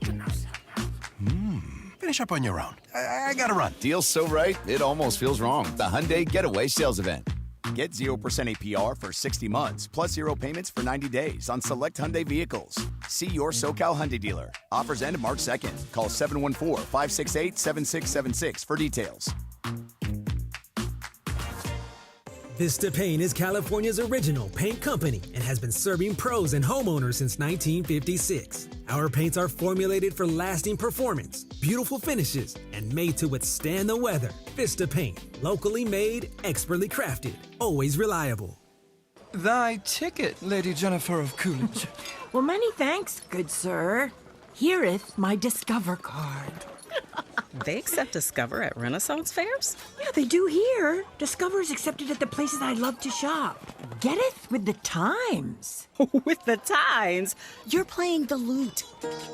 Yeah, and it sounds pretty good, right? Discover is accepted at 99% of places that take credit cards nationwide. Based on the February 2025 Nielsen report. My name is Whitney Allen, and I'm a widow. My husband, Ryan, died. We never thought we'd ever have to use life insurance, but the unexpected happened. With Ethos, signing up was fast and 100% online. You can get a quote in seconds, apply in minutes, and get same-day coverage. No medical exams, and you can get up to $3 million worth of coverage. I'm grateful we were prepared. Get your free quote at ethos.com/game. That's ethos.com/game. Paid spokesperson. Time spent on application may vary. Online health questions required. The home of USC football, and now the home of The Rich Eisen Show. Weekdays 9 a.m. to noon, KSPN Los Angeles, a Good Karma Brands radio station. And it is 1 o'clock in the Southland on the biggest show on the radio, Mason and Ireland. And you know it's time for Sports Graffiti on Mason and Ireland. This is where you call in and talk to the fellas. Now, we may not know the phone number. Oh, what is it? 213-799-0139? 213-799-0139. You get to talk to Mason and Ireland during Sports Graffiti, and we know everybody loves Mason and Ireland. Hector Garola Inglewood. Been following them since they began, since they were in San Diego. I love Mason and Ireland on ESPN LA. I love them because they've kept me entertained for, over 15 years now. You're listening to Mason and Ireland, ESPN LA. All right, so my name is Tino, and I'm from South Central LA. And the reason I do listen to Mason and Ireland, for at least the last 25 years, they've been a big part of my life. Through the ups and downs. Who's your favorite, Mason or Ireland? Ooh, it's hard to say. It's hard to, I relate more with Mason. Most people do. Let's do it. Sports Graffiti time. Take it away, Mace. All right, here we go. Let's start out in Lancaster with Dave. Hey, Dave, you're on Sports Graffiti. What's up, man? Hey, good afternoon, fellas. Good afternoon. All right, so just to piggyback off what you guys were saying earlier, Mace, you said in regards, bringing in the smartest people to the front office for the Lakers, them hiring Tony Bennett. I have a name out to throw out there. Okay. Since, there's no salary cap for the coaches, you could throw whatever number to bring him back to the NBA. Right now he's in the NFL with the Commanders. Bob Myers, why wouldn't you bring him in? And look what he did with Golden State. I would give him whatever he wants, whatever title he wants, and bring him in and reshape this team. This is a big summer, and why wouldn't you bring in all the smartest minds you could think of? All right, Dave, thank you very much. Bob Myers is a really smart guy. Messiah Jury's another guy who's out there. The way the Dodgers work is like Faranzati left to go to the San Francisco job. Mm-hmm. And he came back. Yep. Alex Anthopoulos was in the Dodgers front office. I think he's now with Atlanta. All Andrew Friedman does is he surrounds himself with the very smartest people. And I think that's what's going to happen with the Lakers as well. I don't think Bob Myers is going to be the general manager or president of basketball operations. Could he be a consultant? Well, Sure. I was just about to say, he may not want a role where he can't be above Rob Pelinka. For the time being, it doesn't seem like anybody's going to be hired to do that. Would he, though, be willing to be a consultant? Yeah. And it's a less of a lift, less power, but his mind would be good. I want all the smart people. Let's go to Heather in Palmdale. Hi, Heather. You're on Sports Graffiti. What's happening? Good afternoon, gentlemen. Good afternoon. So I've been watching the Lakers for many years, and I watched the down years when Kobe was at the end of his career playing with a bunch of scrubs, and just getting elated if they get a win here or there. But when you have these three incredible players with Luca and LeBron and Austin Reeves, and they play so inconsistently like this, it really makes me question why I'm a Lakers fan. And just to see Luca, how soft and unsure of himself he is around the rim, I just don't understand it. And I really wonder, what do you guys think what J.I. would be saying today? What would he say? What would the Laker apologist be saying today? What would J.I. be saying today? First of all, they played a really good game. They played a very, very good game against the Magic. And Luca, well, you have to double Luca at all times. Yes. You have to double LeBron at all times. Yes. You have to double Austin at all times. So that's why this offense, it works great. And the only guy that should make any decisions with the Lakers is Rob Pelinka. Yeah. The other one. Well, it's because he sees the whole board. He does see the whole board. Exactly I think right. that's what he'd say. Yeah. think we covered it.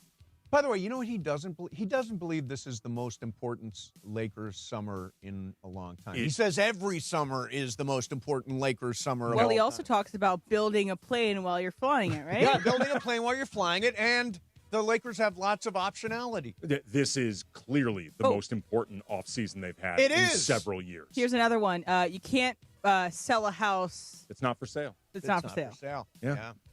All good stuff. Let's go to, it says Laker Dev. I believe this to be it. I don't know. Maybe it is. Is it Laker Dev, D-E-V?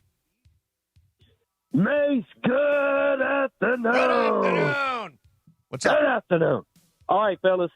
First thing, Mace, I gotta get this off my chest, man. If Bill Handel has a star of fame, dude, you definitely deserve a star. Thank you, man. So yeah. I'm all in, and I'm signing the petition. Okay, let's get down to business, boys. All Number right. one, LeBron said many years ago when he was with Cleveland, they were just top-heavy, man.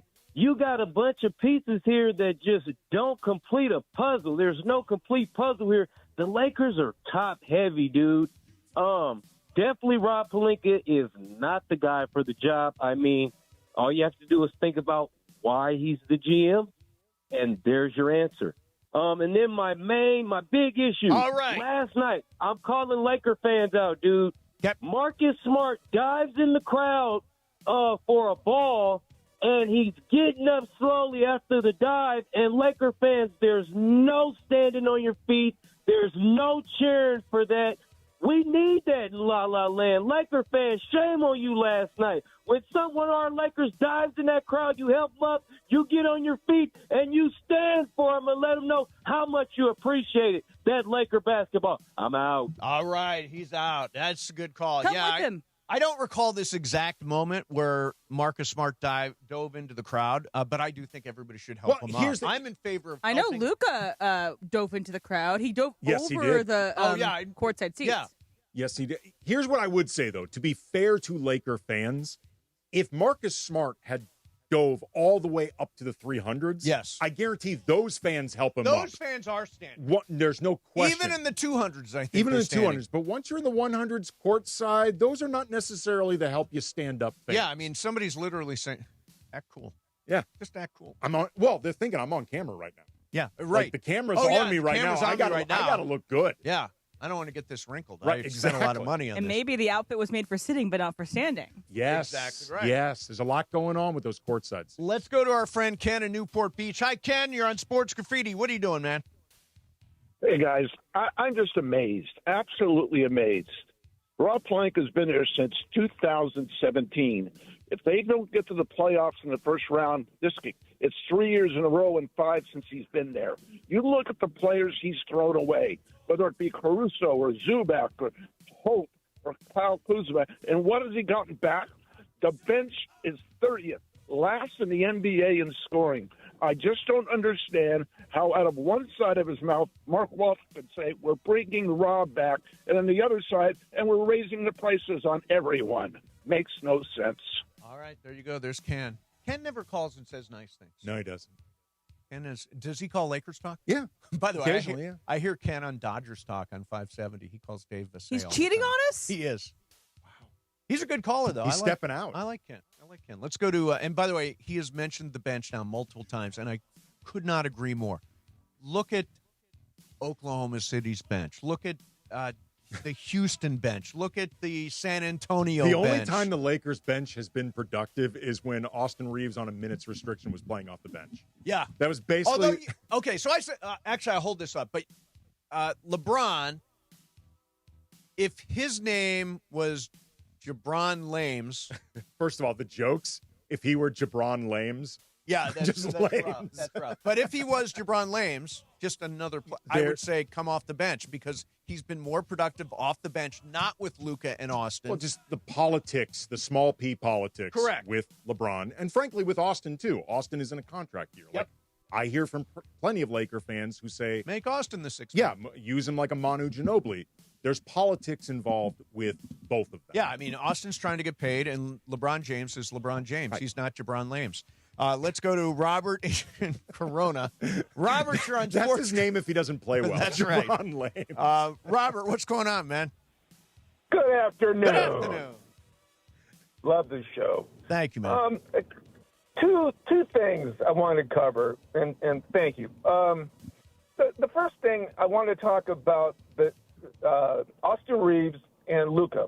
We talk about their lack of defense all the time, as we should. But my problem is two things. They're making big money, and Reeves is going to be making even more money. Sure. We got 15 coaches on the bench, and we can't teach them the concepts of moving their feet on the half-court defense. And I understand they're slow-footed to an extent, but we can't teach them how to beat the dribble and beat the ball to the spot. I just don't understand it, and it's reoccurring over and over and over. And by the way, really quick. Yep. Caruso and Reeves is not Pelinka's pick. That was Joey Buss. Joey Buss got those guys. He scouted them. Not untrue. Yep. I don't know what fingerprints Rob might have on that, but that was the previous scouting department, and they did find some gems, Caruso and Reeves. The statement, they were part of developing Max Christie and identifying another one. Yeah. If you and Kyle Kuzma late in the draft, Josh Hart late in the draft, and if you can you imagine if we had all those guys? If you read into the statement that came out from Joey and Jesse, it was very heavily implied these were our decisions, not the current front office decisions. The last couple seasons were not necessarily They were not consulted the last couple of years, and Again, those are the years they would have taken Jalen Hood-Schifino and Dalton Knecht. Right. Perspectives are going to vary on all this. It's going to depend on who you ask. It just is very heavily implied the last couple of years we were out of the loop. Take a look at how the last couple of years have gone. Hey, Em, I'm going to break all the rules today. You cool with that? Sure. If you're on hold, stay there. We're going to extend sports graffiti today. Whoa. I know. Seriously. Is this the Luca crap-on day? Is this why we're doing it? No, it's people are fired up today. Yes, we can continue. Ireland's going to be so jealous. 2 straight segments of open phones, and he's not here. Yeah, no, those guys don't let me have calls. Hey, but if you're on hold, make sure it's good, okay? Yeah, make sure I'm it's looking good. at you, Thomas, Chris, Tony, Jim. Yep, make it good, guys. 213-799-0139. Another round of sports graffiti coming up next after the Lakers lose last night on Luca's nonshot. Mason and Ireland, 710 ESPN. DeMarco and Travis have taken over Afternoon Drive. But I went and we roller skated. It was cool. Yeah. Can you skate backwards? No. Weekdays starting at 3 p.m. Okay. No, Marcus, can you skate? Not well. Yeah. Not well, no. I got no joke. There was a real professional in there. There's always one. Right. And he was just, spinning around like... That's what he does. Yeah, that's what he does. Yeah. This is his house. All Yeah, right. he was that guy. Yeah. Can you skate, Laura? I've done it as an adult, but you'll catch me holding the rail. That's me with ice skates. I'm just on the wall. Just Yeah, same. Use the thing. Use the thing. No. I've done the thing. Don't use the thing. Don't use the thing. I'll stick with the wall over the thing. On the wall, the statement is, I don't know how to skate. Right. Yeah, okay. On the thing is, I don't know what the hell's going on in the world. Yeah. Agreed. Afternoons with DeMarco and Travis starting at 3 p.m. on 710 ESPN. The all-new ESPN LA app. And live on YouTube.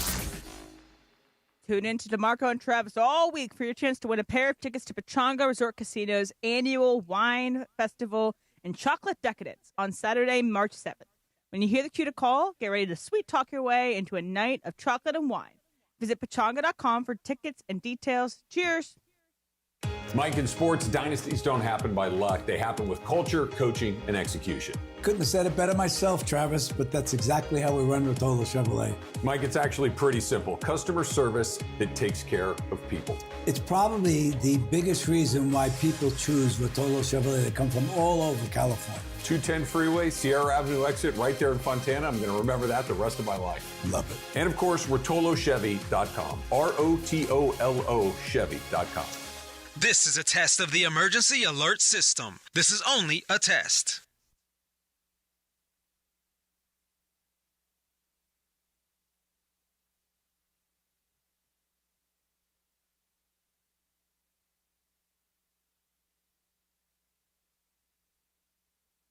We all hear the radio ads about the IRS. They tell you to be afraid, to be scared, and they try to frighten you into calling. I'm not here to do that. Tax Relief Advocates is different. TRA is here to tell you that if you owe money to the IRS, whether it's $5,000, $50,000, or $500,000, we have a solution. It doesn't matter if you're sitting in your car, at work, or with your kids. No matter where you are, call now. 800-575-6759. Don't lose hope. TRA can eliminate or reduce what you owe to the IRS. Generous programs are now available that can give you a fresh start. Our passion is taxes and helping individuals fix their IRS problems. We have over 1,000 5-star reviews on Google and an A+ with the Better Business Bureau. You don't need to be afraid of the IRS any longer. End your tax nightmare today by visiting us online at TRA.com or call 800-575-6759. That's 800-575-6759. Tax Relief Advocates. Real solutions for real people. Mason and Ireland on LA's mega sports station. Oh my, am I really on Mason and Ireland show? Yes. This is a great moment. Hey. Right now, more of Mason and Ireland on 710. All right. Somebody in the chat apparently called this sports graffiti gigante. It is. Gigante. All right, let's go to Chris in San Pedro. Hey, Chris, you're on Sports Graffiti. What's up, man? Hey, thanks for taking my call, mate. Sure. And for extending Sports Graffiti, one of my favorite segments you guys do. So definitely just wanted to give you guys a quick shout out. Cool, thanks, great man. Work on Thank that. you. Two quick points. One of them is the whining and the complaining to the refs. I know you guys have exhausted this subject, but I want to just point something out. When you do that enough, and they touched on this on The Last Dance, and I remember Kobe touched on it on the 2008 Laker team, that is a characteristic of a soft team. And not just soft with the players. I know everyone's going to talk about Luca or Reeves or even LeBron or anything like that. It's even Redick. Redick comes across as soft. So when you complain that much about the refs, especially when you're a team that shoots a lot of free throws. Yep. I don't have respect for anyone who, always has to call out the refs or the missed calls and everything like that. Hey, it was a bad night for the officiating. That wasn't the reason why you got smoked by Boston, though. Nope. Let's be honest, all right? And if you do use that as cover, that just proves my point of being soft overall. The second point is about the front office. The reason why you have Farhan Zaidi or Andrew Friedman involved in the process, they may not be like bona fide hoops heads, but they know how the structure of a front office works, utilizing analytics to evaluate talent. Yep. And I think that's where teams like the Spurs and the Oklahoma City Thunder, even Detroit, are smoking the competition because they are finding guys that and value in guys that no one else is seeing. And that's how the Dodgers have been so successful. Yeah, they're spending money, but they are doing a very good job drafting and developing and finding the best bargain at the swap meet. And finding value in guys like Chris Taylor and Max Muncy. That's the other aspect of the Dodgers. Yep. Need to hit this in order to rebuild this roster. Yep, Thanks, you're guys. absolutely right. Thank you. And they need to get this right. Yeah, I think the part about Zaidi and Andrew Friedman is spot on. You're not bringing them in for their basketball knowledge. You're bringing them in to help build a front office. Yep. And show Rob Pelinka and the entire organization what is the best way to expand the front office, because they've never done this. Right. And by the way, more information, more smart people leads to more smart decisions. Absolutely. Could there be too many voices, though, eventually? That's why you don't expand it to like a million different people. You kind of have to choose the right one. Well, it's kind of working for the Dodgers, right? But, the Dodgers have so many smart people, from Josh Burns to Andrew Friedman to all the way to the top. I mean, I just actually opened the Dodgers front office page on online, and it is unbelievable the number of people who work in the Dodgers front office and baseball operations. Here's what's really important. The people that you bring in, and this goes all the way up to Rob Pelinka, they have to be secure in their place. Sure. And they have to be operating without agenda. As long as those two things are in place, you can have a lot of different voices, as long as it's not Game of Thrones. Right. And everyone isn't trying to maneuver. We already behind saw the that scenes. movie. Yeah. But I would say, I think the only reason they have Luke on their team is because of the lack of voices. That there wasn't too many people, so it didn't get out. It didn't leak. True. Yeah, that's true. Did not leak. Good point. Let's go to Jim in South L.A. Hey, Jim, you're on Sports Graffiti. What are you doing, man? Good afternoon, Good gentlemen. afternoon. Thanks for extending Sports Graffiti. You know, I think it is Pelinka's fault. He's been here so long, and what success have we had? You know, he should have ran back that championship team. Yep. Instead of breaking it up and bringing these guys in. everybody on this, me and all of you guys, knew that the Westbrook trade was not going to work. John was the only one who thought it might work. Yeah, John loves Westbrook. Yeah. He let go Caruso. He let go. He just let go too many people, and I think it's all his fault. We don't have a team that we need because of Pelinka's decisions. All right, thank you very much. Yeah, look, here's the thing about the Lakers, and I've been listening to podcasts and watching shows and all that. It's not like all is lost. No, people are acting like all is lost. Why am I a Lakers fan? Why am I sticking with it, guys? They are a couple of players away from being credible. And by the way, they're not terrible right now. They still have good games. They may not have great signature wins, but they do beat the bad teams, and they are, I think, going to be the six and avoid the play-in. They didn't beat the bad team yesterday. Yeah, well, technically above 500. But it's 2 games where in a row where they get blown out by the Celtics at home on a big night that everybody's watching, and last night against the Magic, and a team you should beat. Yes. Because they are below 500, and you lose in the last second. In a way in which there's a lot of places to pull. Oh, yeah, look, there's every reason for people to be frustrated. This season was always going to be a gap year. It was always going to be. It was always going to be a gap year of sorts. I think it's actually been a pretty successful gap year. Yeah, if you're the 6th seed when this is over, right. I mean, you will not be favored in any series. There's a gap year where you learn a lot of things about yourself. Right. You make some mistakes. You maybe got with the wrong guy here and there, but then you go to college, and then you have your life ahead of you. There you go. There you go. There you go. I was making the analogy to a gap year. To a gap year. No, I totally get that. Let's go to Michelle, or Mikhail, maybe. Michelle, Mikhail in Kobe. I think it's Mikhail. Mikhail, you're on Sports Graffiti. What are you doing, Mikhail? Gentlemen, I'm so glad AK is in the studio today because my question has something to do with being follically challenged. So okay, here's my thing. I'm 40 years old. I've been blessed to have a full head of hair, and I credit that because I only wash my hair maybe once or twice a week. And the reason why I do is we live in Los Angeles, and you see a lot of homeless people, and you rarely see bald homeless people. So using that strategy over the years, I still have my hairline. My question is for Emily. Emily, when you're on a date with a male and you're up close, are you able to smell if a guy washed their hair or not? First of all, I want to know where my expertise was supposed to lay into this. Question. I mean, really what this felt like was just a cheap shot at me, so as opposed to looking for advice. I have heard that you shouldn't wash your hair every day. Is that a fact? Yeah, sure. I think just do whatever you want. I will say it's less the hair, it's the armpits. Sure. Put on deodorant, and I have oftentimes on dates the guy just doesn't do it enough and smells kind of bad. So, yes, you can sometimes smell. Yeah, I mean, I'm looking here. But it's more like you can tell if your hair is greasy, and that's also a turn-off. Right. It definitely, everybody says, some people, like Brian, you probably don't wash your hair all the time, right? Practically every day. Practically every day? Yep. Wow. That's a lot of work. The curls is real, yeah. Oh, yeah, and you should if you work out, because then the sweat gets into it and everything. But I think the biggest thing is that you can tell, look at people's fingernails, and if they don't wash their hair enough, they can have dirty fingernails. Oh, wait a minute. If they don't wash their hair, they get dirty fingernails? Don't bathe and get into the creases of their hair enough, then your fingernails stay dirty. Yeah. Shampoo is just another form of soap.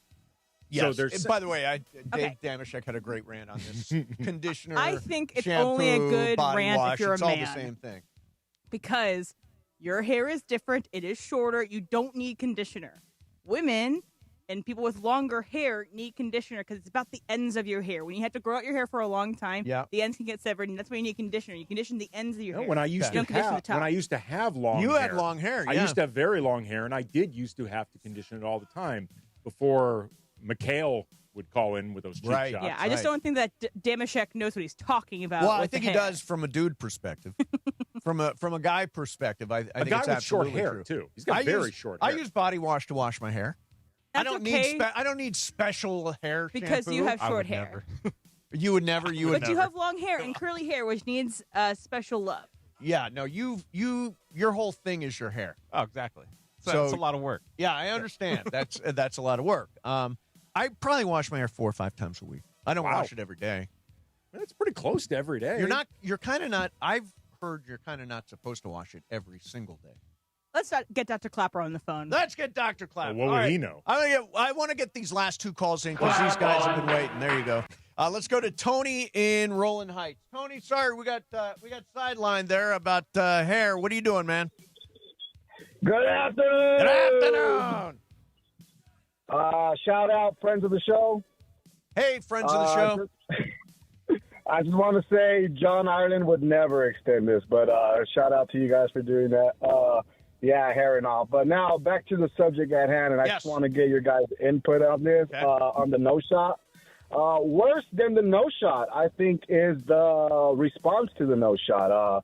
How Luca stated that he wanted to get a closer shot, and when this guy virtually shoots from anywhere on the court, like, I am not buying that. No accountability on that part. I was like, bro, just eat it, bro. Come on, man. Yeah. Although he did say it's on me. He did acknowledge he took should have accountability. taken the shot. Luca actually did take accountability. You may not like his explanation, but he took accountability. Yeah, no, he did. He did.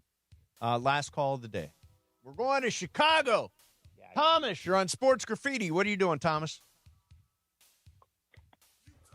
Thomas. Hey, thanks, Mace. Thanks, Mace, for taking my call. Thanks for sending Sports Graffiti. You bet.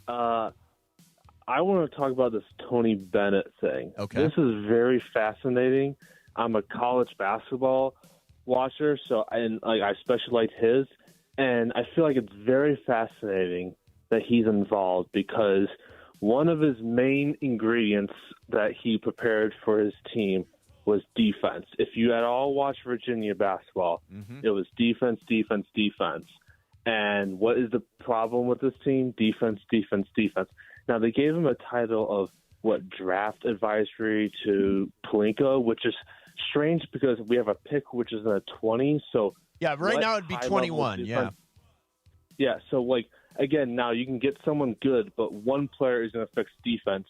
So maybe that's just some title for now, and maybe he's more involved. But that's a situation where it just came up that I'm going to just keep my eyes and ears open. All right, Thomas. Thank you, man. Yeah, and I think, Emily made the point that he does focus on defense and character. And if you're going into the draft,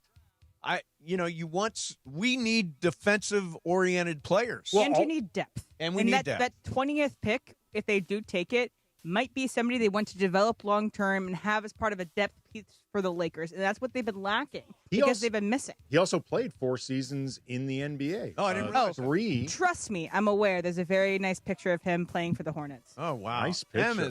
Em is so excited that Tony Bennett is here. I am. Mana from Virginia. That's what he is. Mana from Virginia. Yeah, Remember, Rob Pelinka once referred to Davis Caldwell Pope as Mana from Heaven. Oh, yeah, that's right. Mana from Heaven. All right, there you have it. There's your extra gigante Sports Graffiti. So coming up next, what do we want to do? Let's do something fun, huh? Let's do something fun. All right, so if you were a WWE wrestler, what would your play-in song be? Your play-in song. Okay. Luca has announced what his would be. As the WWE guy? Yes, and we will explain it. Coming up next, Mason, Ireland, 710 ESPN. Mornings in LA start with Sedano and Cap. I don't feel old. I don't think I look as old, but, the numbers are the numbers. Weekdays starting at 7 a.m. on ESPN LA. So, I don't know, I'm feeling a little weird. But not like depressed or anything, just a little weird. Here's the thing. I find that the best way to feel young is to hang out with people that are older. With one of my Just hang out here more noon to 3. I have a lunch tomorrow with a buddy of mine. He's 84. The other guy that I'm having lunch with tomorrow, he's 82. So if I just keep hanging out with all these old guys, I'm going to continue to feel young. Do you think you have more in common with the old guys or the young guys? I kind of feel I can hang with the old guys and feel young, and I can hang with the young guys and feel more mature. The Morning Show with Sedano and Cap. Weekdays starting at 7 a.m. on ESPN Los Angeles, the ESPN LA app, and streaming live on YouTube at ESPN Los Angeles. Kings hockey is back tonight. Pre-game coverage starts at 6:30 p.m., leading you right up to face-off at 7 p.m. as the Kings take on the Golden Knights. After the game, keep it here for Kings Talk with Sam Patesh, your spot to react and break it all down. Catch every moment. Just tap the Kings play-by-play tile on the all-new ESPN LA app, home of the LA Kings.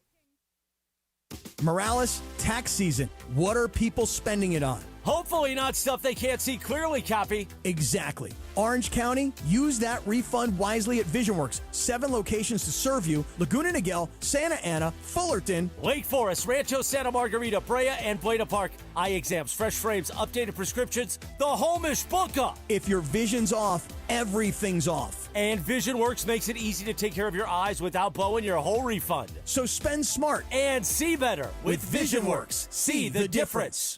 Do you have 3 ex-wives and your current trophy wife wants a life insurance policy 3 times the size of the policies you had to purchase for your previous mistakes? If so, you need to call Big Lou at Term Provider, 800-568-2790. Big Lou is intimately familiar with your problems, and if you're 50 or 60 years old and in reasonably good health, a $1 million policy should only cost about $100 to $200 per month. Big Lou may have a solution for your previous policies as well. You may even save enough money to lighten the load on your new $1 million policy. Remember, call Big Lou. He's like you, except he's only on number 2. Call Term Provider at 800-568-2790. That's 800-568-2790. For $1 million in term life insurance that you can live with, call Big Lou at 800-568-2790.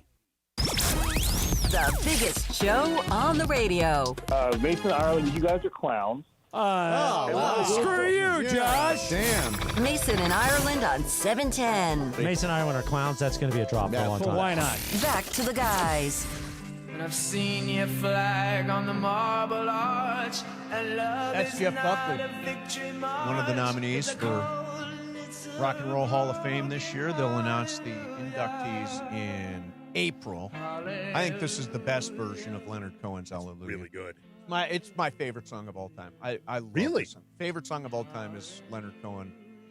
I got to see Leonard Cohen just across the way here. He put on an amazing show. Amazing show. He was like a 101 type Oh, performer he and artist. absolutely was. Yeah. It also was in Trek when Trek thinks all is lost, and you pan across Lord Farquaad on his bed, looking at out in the sun and the moon. Thinks he has Fiona in his hands. I feel like I'm there. All right. You know your animated movie music for sure. It was important. Yeah. 90s animated soundtracks. That is Emily's wheelhouse, we've learned today. Now, when you hear this, tell me what you think. Yeah, Michael Barr, of course, from Stone Cold Steve Austin. Mm-hmm. Okay, this is Steve Austin's playing music, right? Great, rocking. So here is, you recognize this one. Even I know this one. Oh, we left all the bells in. Yeah, Hell's Bells? Well, yeah, it has to go. No, it's Rest in Peace. And this is The Undertaker's playing music. And it took a couple of gongs to get going. And now the gong. Did you want me to edit the song? Well, no, just like cut into the gong music. Well, that's what it starts with. Yeah, I know. So it's dramatic, right? So here comes The Undertaker. It's dramatic music. So Luka Dončić was asked, what would your WWE play-in song be? And he announced that it is a song called Miki Milan. Milane, sung by Vera Matovic. Do I have that right? I think so. Go ahead and play that song. This is Luca's idea for what his play-in song would be if he was with the WWE.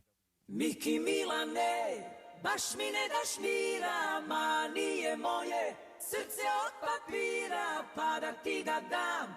I originally was going to mock it, but now I kind of like it. It's a bop. Yeah, I kind of like for the this. beat drop. Luca likes very clubby, bubblegummy music, unironically. Like, he loves, Backstreet Boys. Remember? High School Musical. Like, he loves that song, Get Your Head in the Game. Mamma Mia. He loves Mamma Mia. Like, that is Luca's genre, unironically. He loves this. Yeah, this is actually, I was going to make fun of it, and now I kind of like it. You could picture Luka entering the ring with this? Sure, why not? And it's Luka Dončić. Okay, so we picked got out me, Andy. Okay. randomly what our songs would be. So, Emily, you've got a song identified, correct? I do. Mine was what I had for my walk-up song for softball this past summer, and it's going to be Brain Stew by Green Day. Oh, yeah. That's it. You got it. I like it. We're all literally bobbing our heads right now. All right, what's your guys'? Okay. Brian, did you pick one? Oh, yeah, I got one. Okay, here's Brian Cohen. Yeah. Oh, that's good. Got to get rocked. Come on now. Can't go wrong An with that old one. classic. Simple, but it works. How about Andy, your play-in song if you're a WWE wrestler? Assuming BC could find a clean version, because it was very important, Bring the Ruckus by the Wu-Tang Clan. Yes, bring the ruckus. With ghost face, catch the blast of a hype burst. My Glock burst, leaving a hearse. I did worse. I come rough. Wu-Tang Clan, by the way, one of the finalists for the Rock and Roll Hall of Fame. Have you ever seen the Wu-Tang Clan's appearance on, remember the old Larry Sanders show? No. Oh, well, I do remember the show. I don't remember them. Oh, my God. It is funny. I interviewed somebody from that band. Who did I interview? Could have been Method Man. No. Could have been RZA. RZA's awesome. Yeah, he's like making movies and RZA, stuff. yeah, he's done a lot of scores. He's like a legit genius. Okay, here's mine. I'm dedicating this to Ryan Walker from this band. Go ahead and hit it.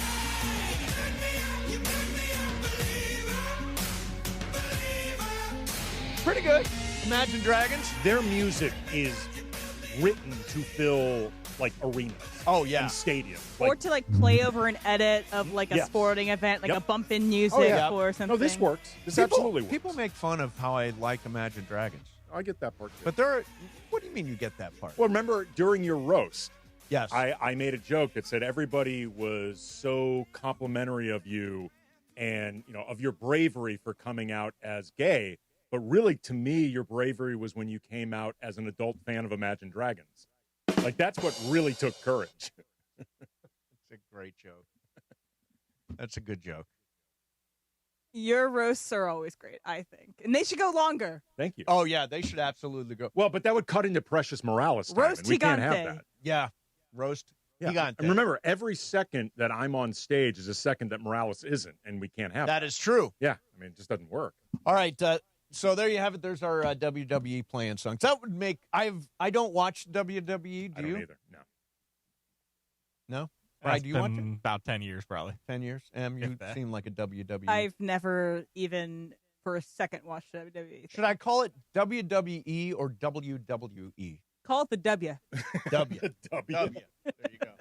All right. So, did you see what Chalamet is doing? Yes. Tim Chalamet. Tim? Is that what you call him? Yeah, Tim Chalamet. Tim to his friends? Yes, Tim. TC.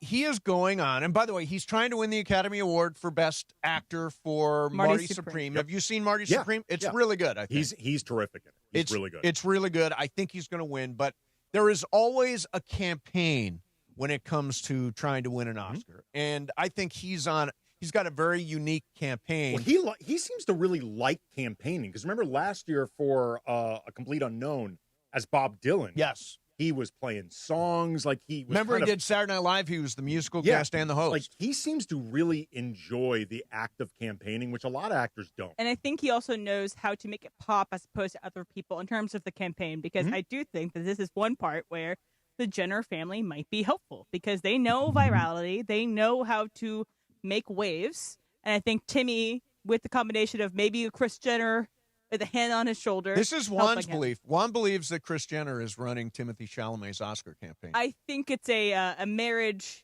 not just of convenience, but of shared interest. So he is going on LeBron James' Mind the Game podcast with him and with LeBron and Steve Nash. And I think that's really smart. The thing about Chalamet, Tim, is that he really does know sports. I mean, if anybody saw his ESPN College Game Day appearance, he was asked to pick games, and I mean, he was He was detailed in his picks. And he knows what he's talking about. In particular, he loves the NBA. Like, Yeah. I think the NBA is the sport that he truly loves the most. I've seen a photo tweeted out of him when he was like 12 or something with Amari Stoudemire back when Amari was a Knick. Like, in particular, he's a big Knicks fan. Like, I think this is cool for him because, A, promotion, and the B, you get to talk to two Hall of Famers. I think that's the part of it. Like, he's going to get into this because to him, like, I get to geek out. Yes. Like, I get to geek out talking basketball with two guys who also, with LeBron and Nash, they both like movies. They both like pop culture. Yeah. Like, it'll probably be a lot of fun for all three of them. And if you don't remember, last year when he won the SAG Award for Best Actor at the Screen Actors Guild Awards, he, in his acceptance speech, not only gave the actors and actresses he wanted to live up to, but he wanted to be a great, like, athletes. So he mentioned Michael Phelps, Michael Jordan. I don't think he mentioned LeBron, or did he? He did not mention But LeBron. he mentioned some great athletes that he wanted to live up to, not just the greatness of acting, but the greatness of sports. So he clearly has in mind these great people. Some people were critical of that. I liked it. I'm like, yeah, damn, man. If you're going to do it, be the best at it. Here's the other thing, too, I liked about it. So many of these actors and people in Hollywood pretend that they don't care about the awards, and they all do. They all care a lot. You know, I don't know where my Oscars locate. Yes, you do. Chalamet's saying, I want all of this. Like, I want greatness in my career, and this is one of the ways greatness is measured by your peers. Yeah. I want this. Did I ever mention to you guys that I hooked up with a guy who won the Oscar for something? Congratulations. Thank you. And the Oscar... Are you going to say his name? It was not an actor. I'll just say that. But the Oscar was like on the nightstand. Was this as a I'm paperweight? Like, well, it's like, well, don't remind me. Like, is this? It's like an inferiority. Was it on complex, your like, side or his side? His so, side. like, when he wakes up to it, that's the first thing he sees. woke up and looked at the Oscar first thing in the morning. Okay, Yep. can I tell one more joke? This Sure. reminded me of another Oh, joke. God, another joke. That I Yeah. told during the roast. I remember when you first came out to me as gay. It was back at the old building, like way back at the old building. La Cienega, yeah. Right. And you were talking about it through the context of you had covered the Olympics and you had hooked up with an athlete. That's true. That it was male. Yes. And at the time, because I didn't know you as well, I was like, wow, this really means a lot to me that Mace feels comfortable enough, our friendship, that he would tell me this. And then as I got to know you better, what I really realized is you were just name dropping. Absolutely. Like, Well, that's actually why you but told me this. without the name. Did I tell you who? I don't think you did. Yeah. But you were letting me be known I had been with a famous person. Yep. And it was really more about that than coming out. At least two famous people. Yes. At least two. Yes. So anyway, good for Chalamet. When's that show drop? I want to hear Chalamet on the LeBron James Mind the Game podcast. Let me look. I don't know off the top of my head. There's so many podcasts I to think listen it's to. Monday, but I'm not 100%. How many podcasts do you listen to? How many different podcasts? Many. Yeah, I'm shocked at the number. By the way, ever since I started It working is out in the morning. on Monday, March 2nd. Okay. Excellent. Ever since I started working out in the morning, I always have podcasts going in my head. Yours is one of them. Thank you. You have one. Unnamed podcast. Unnamed podcast. Yeah, I listen to many podcasts. I have a lot of commutes as a father. I have a lot of dog walks. Like you said, gym time. Yep. That's podcast time. Yeah. So I wanted. Mace, Yeah. Can we do a friendly little wager for some mythical money? Yeah, sure. Okay. Let's do it. So what do you got? We were talking a lot about the Oscars before the show started, and we I were. think I would like to make a mythical money wager on a specific category. Okay. What category? And did we find the odds for them? We did. Okay, so the category is supporting actor. There's been a bunch of different guys that have won all across the board. Almost every person that's nominated has a award on their belt. Yes, they do. Throughout this time in the award season. I want to wager 10,000 mythical dollars. Ooh. But on the odds that you're trying to give me. So what are the odds for Jacob Elordi to win Best Supporting Actor for his role in Frankenstein? Okay, so I will tell you that the favorite is Sean Penn. That's the okay. second favorite, Stellan Skarsgård. The third favorite, Benicio del Toro. Mm-hmm. The fourth favorite is Delroy Lindo, who I think is going to win 7% chance. And you think the long shot, Jacob Elordi, is going to win. Okay. Andy, you decide the odds. I'm going to go 10,000 mythical dollars on. I'm going to go 5,000 mythical dollars on Delroy Lindo. Oh, you're what? You have an option to get it. It's a Come long on, shot. Mace. What odds do you give me on Delroy Lindo? I'm going to give you 20 to 1. 20 to 1. Okay. And I'm going to give M 40-1. 40-1? I think most people. One's got a 7% chance. One's got a 5% chance. How can the odds be that different? I think most people are unaware Jacob Elordi is even nominated. Oh, come on. That's they how saw much of a that dark Frankenstein horse. movie. He's excellent in it. Yeah, he's great. Really good. He's in great. It. I think he has become forgotten in that race because it's seen so much between the one battle after another guys and Stellan Skarsgård. I think Delroy Lindo has been gaining some steam. He also, unfortunately, is in the middle of a really awful incident.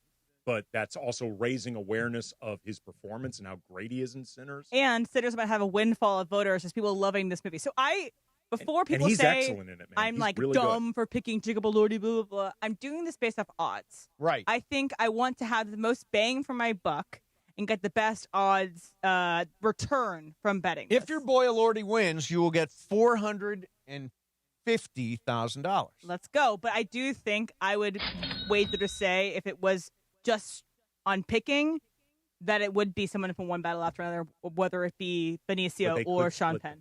Yeah, it could. They could. They could. It's the only category that's interesting, actually, at this year's Oscars. Everything else is set. You think everything? I think everything else is set up. So Chalamet, Jesse Buckley, Tiana Taylor. This category is up for grabs. Best Picture, one battle. Best Director, one battle. P.T. Anderson. I think those are the.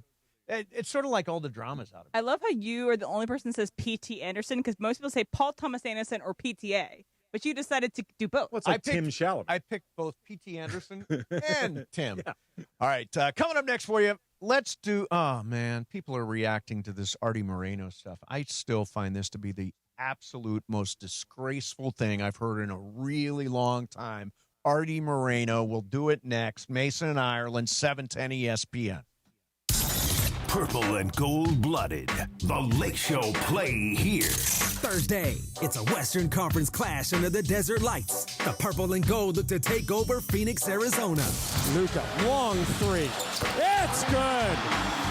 Huge three by Luca. The Lake Show Battle the Suns. Coverage begins Thursday at 4:30 p.m. Every dribble, every dunk. This is the home of the Lakers. 710 ESPN and the ESPN LA app. Call Jacob. All right, LA, are you ready? Introducing your new hotline for accidents and injuries. 800-345-6789. That's not a score. That's the number. 800-345-6789. Your new hotline for accidents and injuries, because when LA gets hurt, there's only one call that counts. Accident or injury. Call Jacob and Ronnie. Call Jacob. 1-800-345-6789. Call Jacob. I'm Boomer Esiason. My mom died from cancer. She was only 37 years old. She didn't have life insurance, and that was devastating for my family. That's why having life insurance is so important to me. Ethos makes it fast and easy. Get a quote in seconds, apply in minutes, and get same-day coverage. You can get up to $3 million in coverage with no medical exam. Get your free quote at ethos.com/play. That's ethos.com/play. Paid spokesperson. Time spent on application may vary. Online health questions required. Evan Cohen here. In life, as in sports, the pros make it look easy. That's why pro golfers like Jason Day, Ben Griffin, and Patton Kazire trust the pros in lawn care. True Green. They have the experience and expertise to give you a lawn worthy of the PGA Tour. And since True Green does the work for you, you get more free time, or more tee times. So stop stressing over your lawn and start loving it. Sign up now at TrueGreen.com, because nobody makes it easier to get a golf course quality lawn than True Green, the official lawn care treatment provider of the PGA Tour. The biggest show on the radio, Mason and Ireland. They all pitch to Rojas. Hey, this is Miguel Rojas from the Los Angeles Dodgers. It's back. It's on its way. Out of here. Miguel Rojas. You're listening to Mason and Ireland Show. Mason and Ireland rolls on.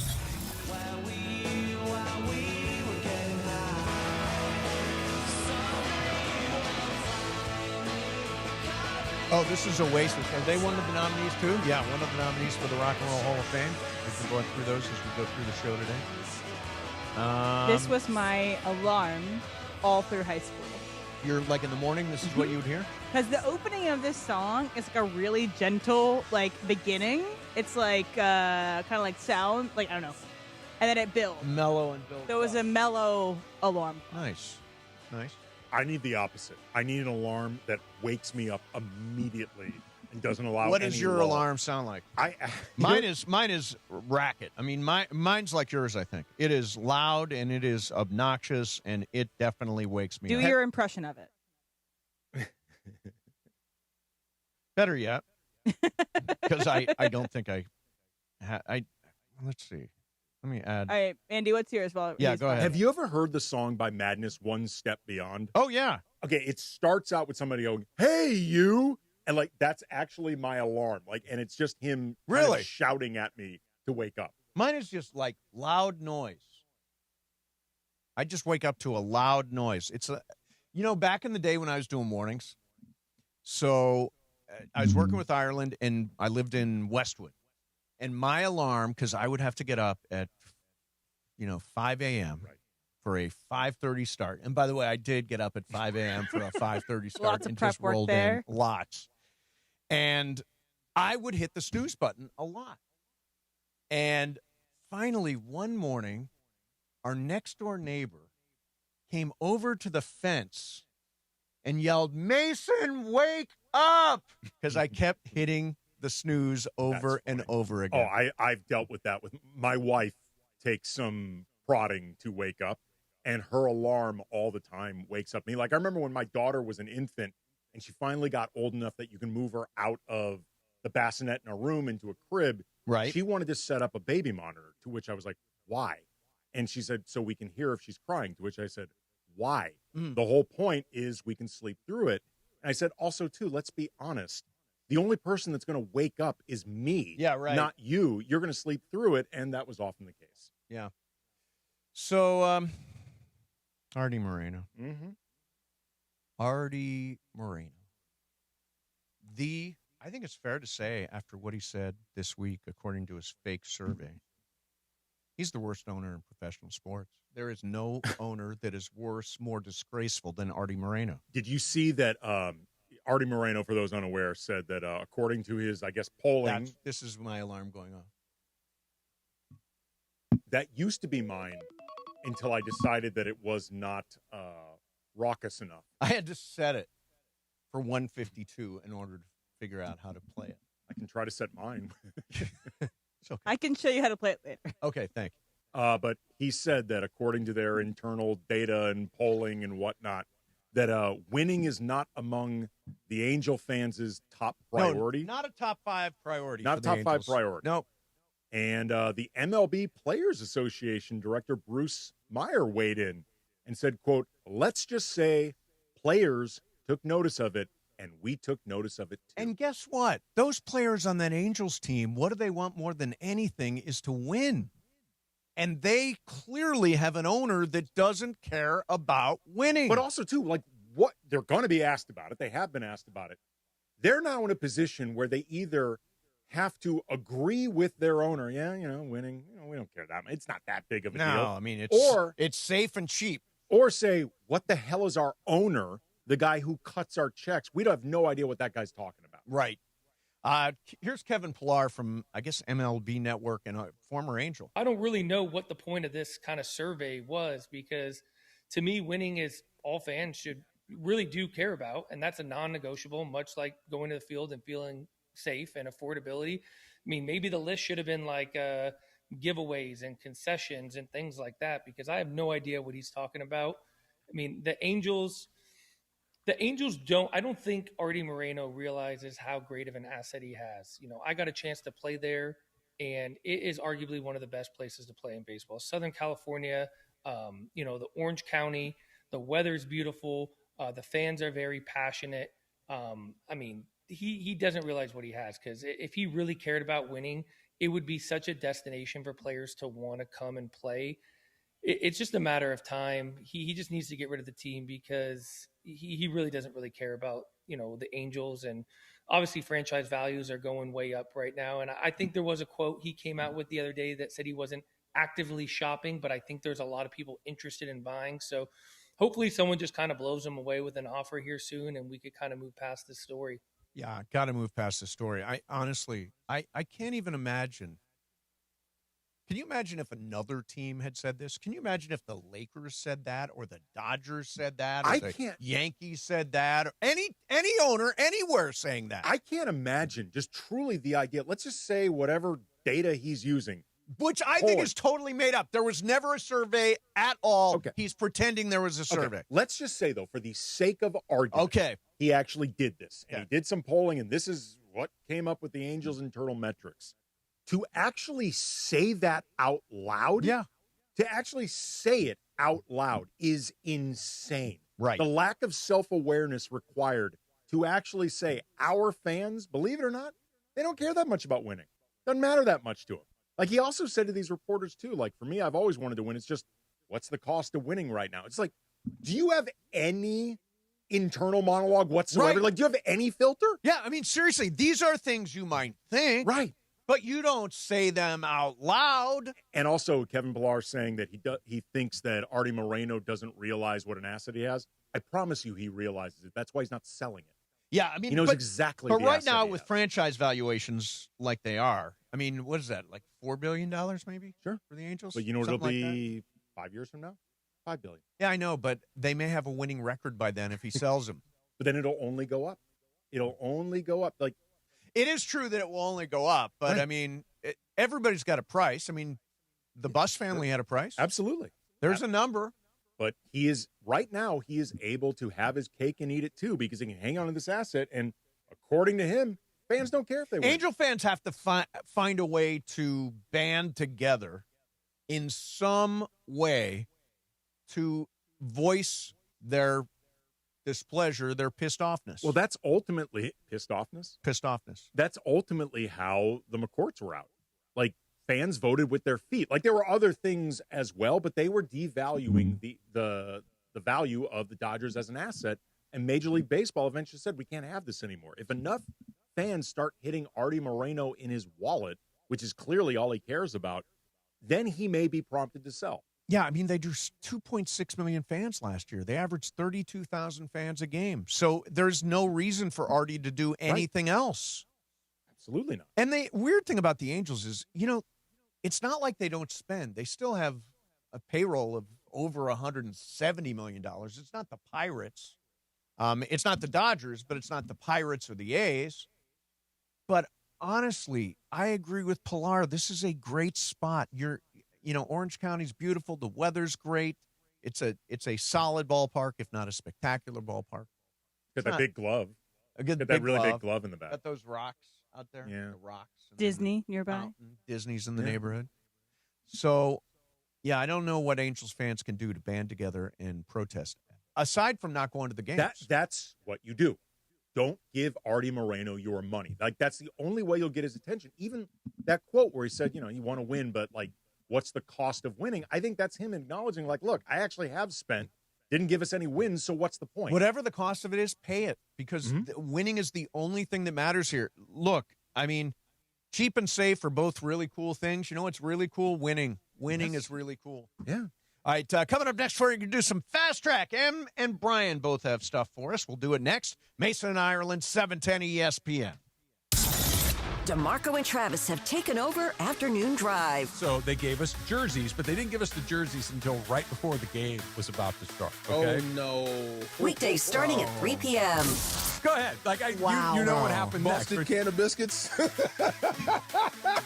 And one of my listeners, who is actually, I would say is a friend of mine right now, is sitting in the stands with his phone like this.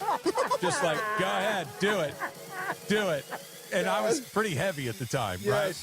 And so I take off my shirt and click, click, click, click, click, click, click, click, click. With your belly button out? Dude, I look like an absolute garbage tire fire. It was just disgusting. It was all pasty and fat and gross. Afternoons with DeMarco and Travis starting at 3 p.m. on 710 ESPN. The all-new ESPN LA app. And live on YouTube. ESPN LA family, on personal injury attorney Joseph S. Normand. 2026 marks 15 years that you've trusted me to represent you. When you're hurt and down, I'm honored to fight for you in personal injury cases when it matters most. Numbers don't lie. I'm the real deal. The voice you hear is a voice you get. If you've been injured in an accident, call 213-747-1234, 213-747-1234, or visit normonlegal.com. Normon Legal, built on trust, proven by results. Good Karma Brands is proud to be an equal opportunity employer, providing equal employment, development, and advancement opportunities to all teammates and applicants. To learn more about careers with us, please send an email to talentacquisition@goodkarmabrands.com. That's talentacquisition@goodkarmabrands.com. 710 ESPN, your home for the 17-time world champion Lakers. KSPN Los Angeles, a Good Karma Brands radio station. And it is 2 p.m. in the Southland on the biggest show on the radio, Mason and Ireland. All right, it is time for Fast Track. Fast Track. The return of Fast Track, driven by our friends at Cerritos Auto Square. Why do more people buy their car at Cerritos Auto Square than from any other location in Southern California? Easy. With 24 dealerships side by side, car shoppers can find the right car at the right price at the right location. Cerritos Auto Square. Learn more at CerritosAutoSquare.com. Time for Fast Track. Down low is 350 cube, 3 1/4 horsepower, 4-speed, 410 gears, 10 coats of competition orange, hand rubbed lacquer with a blue plane manifold, full race cams. Fast Track on Mason and Ireland. Time for Fast Track. Take it away, Mace. Zoom, zoom, man. Zoom, zoom. I have a theory. Okay. And I have 5 points to explain this theory. So please let me get my points out before you start to rebut. Okay. So I watched the movie Crazy Stupid Love over the weekend, and there was a rewatchables episode about it this week where Mina Kimes, Van Lathan, and Bill Simmons discussed the movie. In it, they're talking about Steve Carell and like where he was at the time of this movie and who he is to people.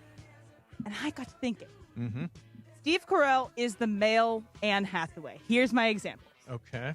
They both, in 2 different movies, go from frumpy to hot.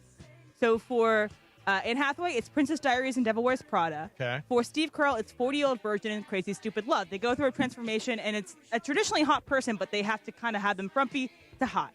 Second point. They are both very physical comedians. And when they are in comedic roles, they love a pratfall. They love to be very physical in the way that they do their roles if it's a comedic role. Number 3, they're both powerful dramatic actors, but have also been in some major flops. They have overacted or been bad in some things, but generally, I would say they have dramatic chops. Okay. 4, they were big in the early 2000s and then took a dip in the late 2010s. So Carell, after he tried to really hard to do the dramatic roles, kind of fell off. Anne Hathaway, post-Oscar win, everyone was kind of tired of her, and now they're both having a resurgence. He is going to be on an HBO show. She has like 4 movies coming out this year.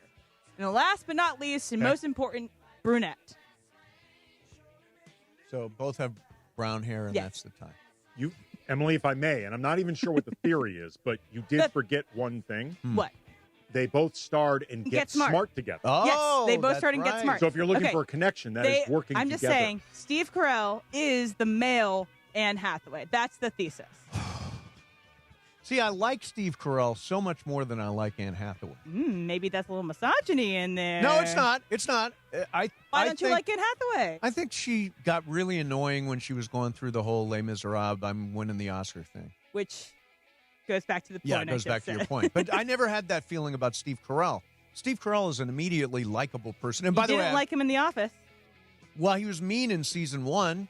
And you can't get through that. He played mean in season 1. Steve Carell, Anne Hathaway, Andy.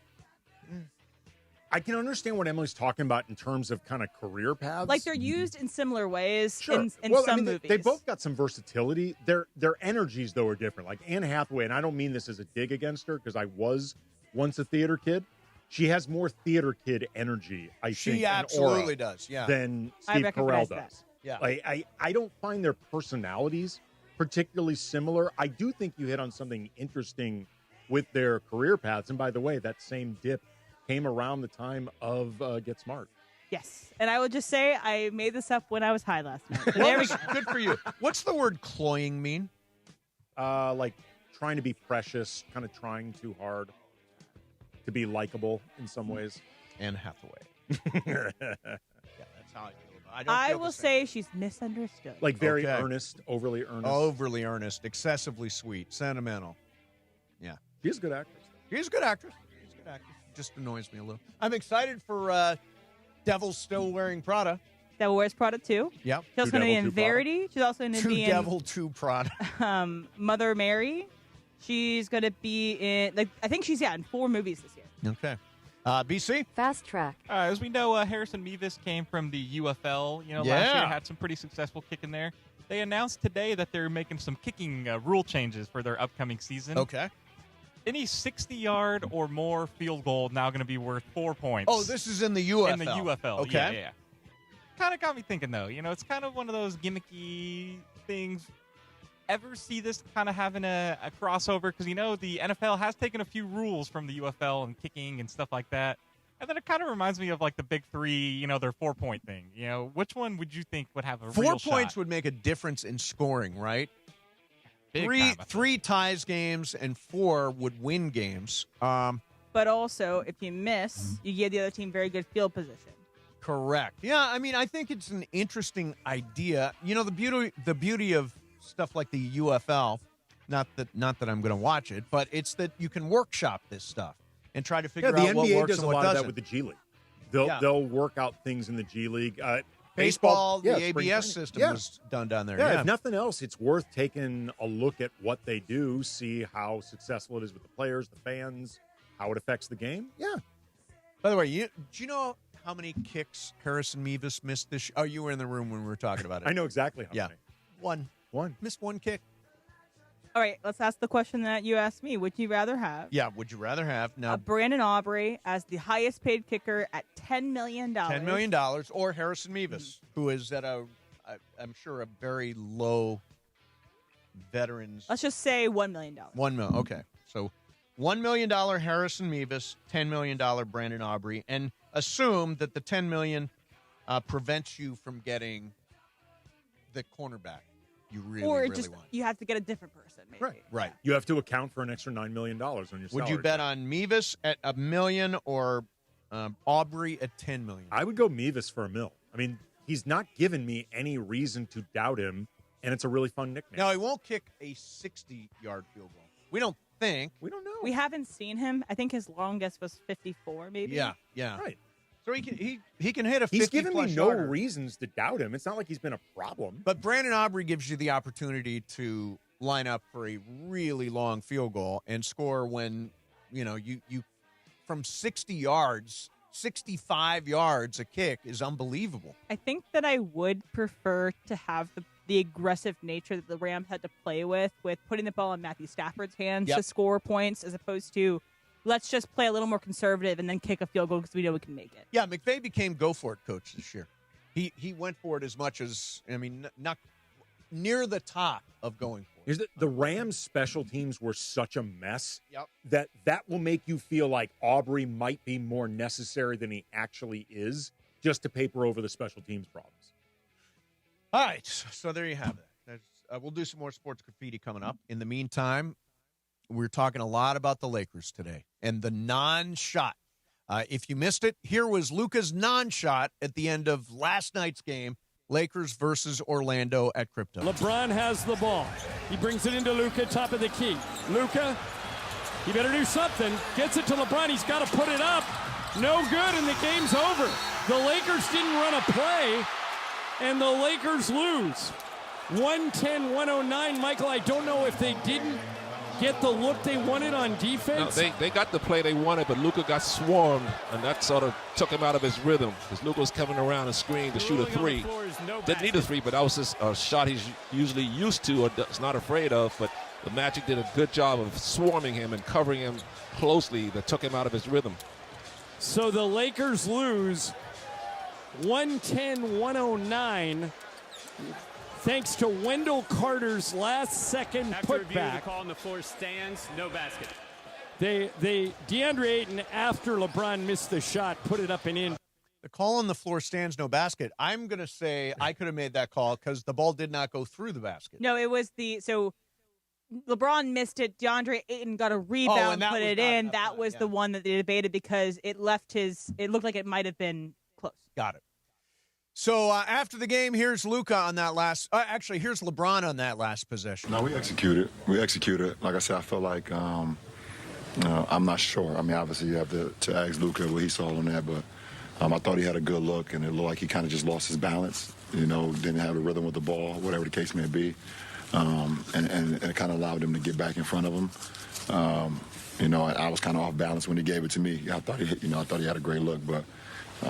No, that's what I look. That's my POV. LeBron had no chance. Here's Luca on the last possession. I know I was open, but I just thought I was a little bit far.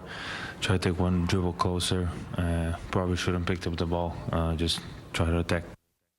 It was a little too far. I think he'd have been in his own head, given how much he was struggling from the field. Yeah, I mean, it was a terrible shooting night. I think this was a rare moment for Luca because Luca does not lack for confidence at all, and certainly he is not afraid to put up deeper threes than that one. Like, frankly, more irresponsible threes than that one. I think he froze in a moment of indecision, and that messed up the entire sequence.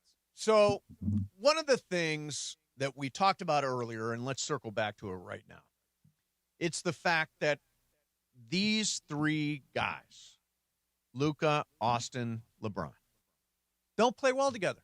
And it's in the, as David Fizdale would say, it's, take that for data. Take that for data. If you look at it realistically, the numbers and the data say that Luka plus Austin is a net positive. Luka plus LeBron is a net negative. And Austin plus LeBron is a net negative. Luka and Austin together play well. Well, you get less overlap in terms of three different guys with very, very similar offensive skill sets, also varying degrees of defensive weaknesses. If nothing else, when you put a third guy out there that isn't LeBron with Luka and Austin, you either get another pure shooter, another off-ball option, another defender, just more variance in general. And I think the overlap between Luka and LeBron is even more pronounced. Like the two of them are really similar players. Particularly offense. Here's Brian Windhorst. Their big issue is so Austin Reeves came back about 8 games ago from his injury. Luka missed some time in there, but when Luka, LeBron, and Austin Reeves play together, they're just not a good team. And I mean, they've been leaning on the fact that injuries over the last 2 seasons have prevented them from really having a lot of time together. But the data is just the data, okay? When Austin Reeves and Luka Dončić play together, when it's just the two of them out there, the Lakers are an excellent team. When all three of them play out there, they're not. So it's actually a 20-point difference. If you look at every 100 possessions, if it's just Luka and Reeves, or it's the three of them, there's a 20-point spread between how the Lakers play over 100 possessions, okay? I could go more into the detail. That's just the way it is. They're one of the worst offensive teams in the league when those three guys are out there together. Take that for data. Just by looking at it, you can see it's almost like LeBron dribble, shoot. Austin dribble, shoot. Luka dribble, shoot. The ball gets very, very sticky. The first quarter, I thought last night, they moved the basketball well. They moved it. I thought as we got progressively deeper into the game, the ball got very sticky and stopped moving. And that's where they've got an issue. When they have high assist games, they win. Last night was one below their season average, and they lost at the buzzer in this thing. But I really think that it's time for LeBron to move on. Yeah. I mean, it has not been working for a while. Like, the fit has been awkward for a while. Like, frankly, even pre-Luka trade. Like, the returns with LeBron, and so it's clear, I'm not even saying this is all on LeBron. No, and by the way, it's not LeBron's fault. Their skills are just too similar. LeBron, for whatever reason, I think there's probably a variety of reasons, the returns have been diminishing over the last couple of years. And I think some of that is just you have to start making concessions more to his age. When it was him and AD, I think defensively especially. There was a lot of redundancy with them. It is hard to build around a player like LeBron or even work a lot of stuff around a player like LeBron at this stage of his career. It's just complicated. It's not that he's washed. He's not washed, No. But it's more complicated now. Yeah, and I think we're seeing now those complications come to a head. And there are now some reports, and Em, I'm trying to find this one report that you sent me. Tell me a little bit about it.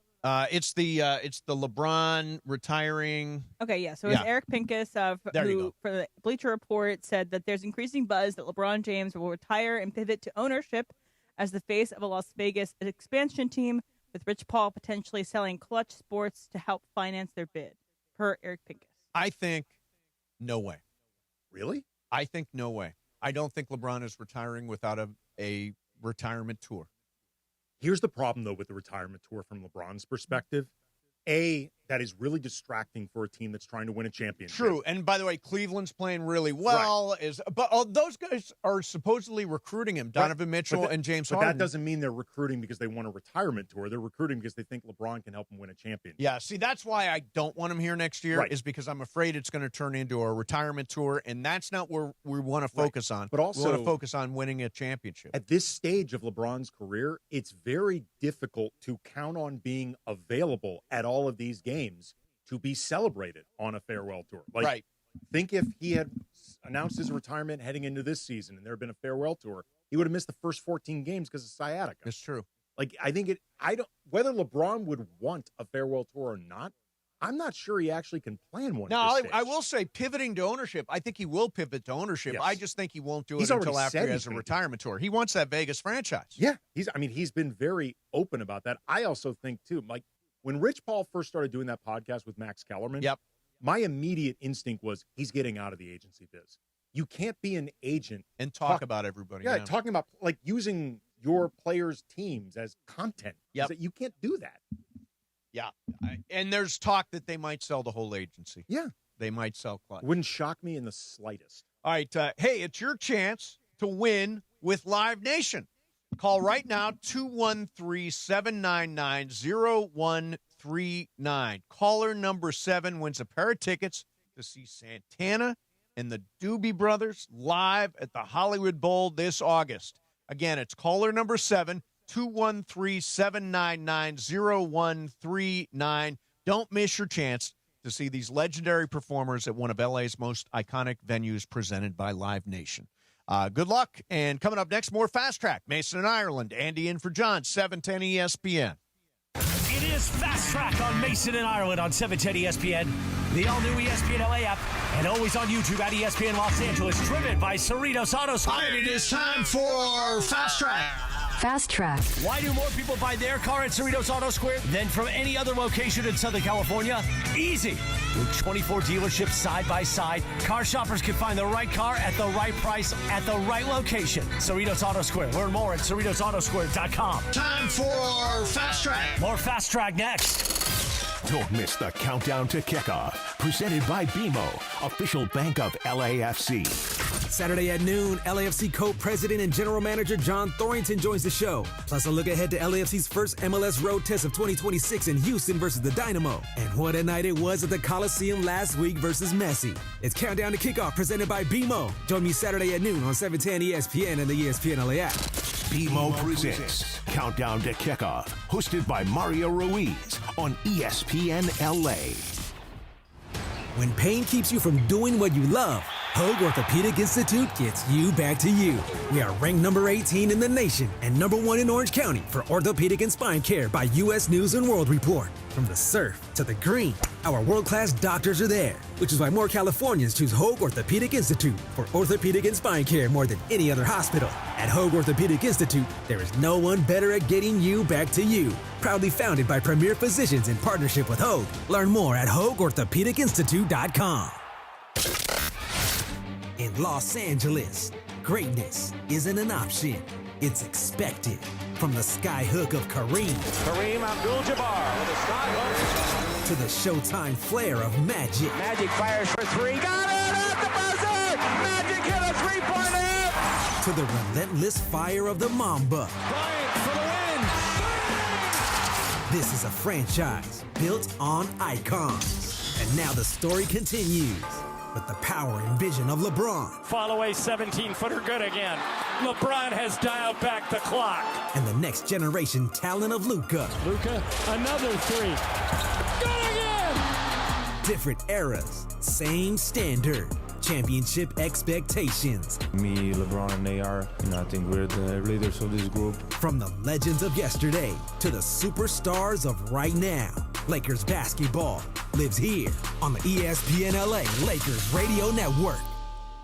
A SoFi personal loan is here to help you achieve something once thought impossible: overcoming high-interest credit card debt. Walk the tightrope of your finances with one low, fixed-rate monthly payment, no fees required, and as soon as the same-day funding. That's right. Pull off your own debt-defying stunt with a SoFi personal loan. Visit SoFi.com/trick to learn more. Loans originated by SoFi Bank N.A. Member FDIC. Terms and conditions apply. NMLS 696891. Time is valuable.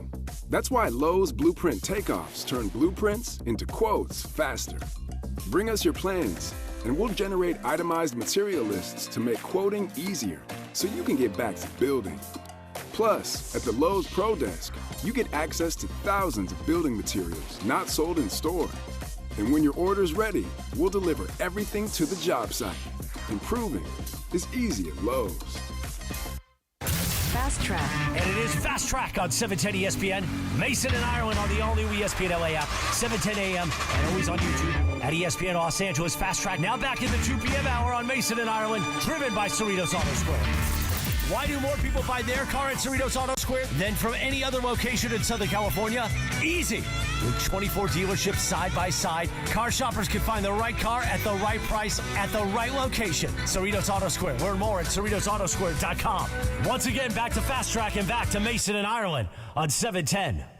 Vroom, vroom, man. Vroom, vroom. It was announced that AMC next year will be doing an interesting thing for their A-listers. And A-listers are people that pay $30 to $25 a month. I'm an A-lister. And can see up to 4 movies a week.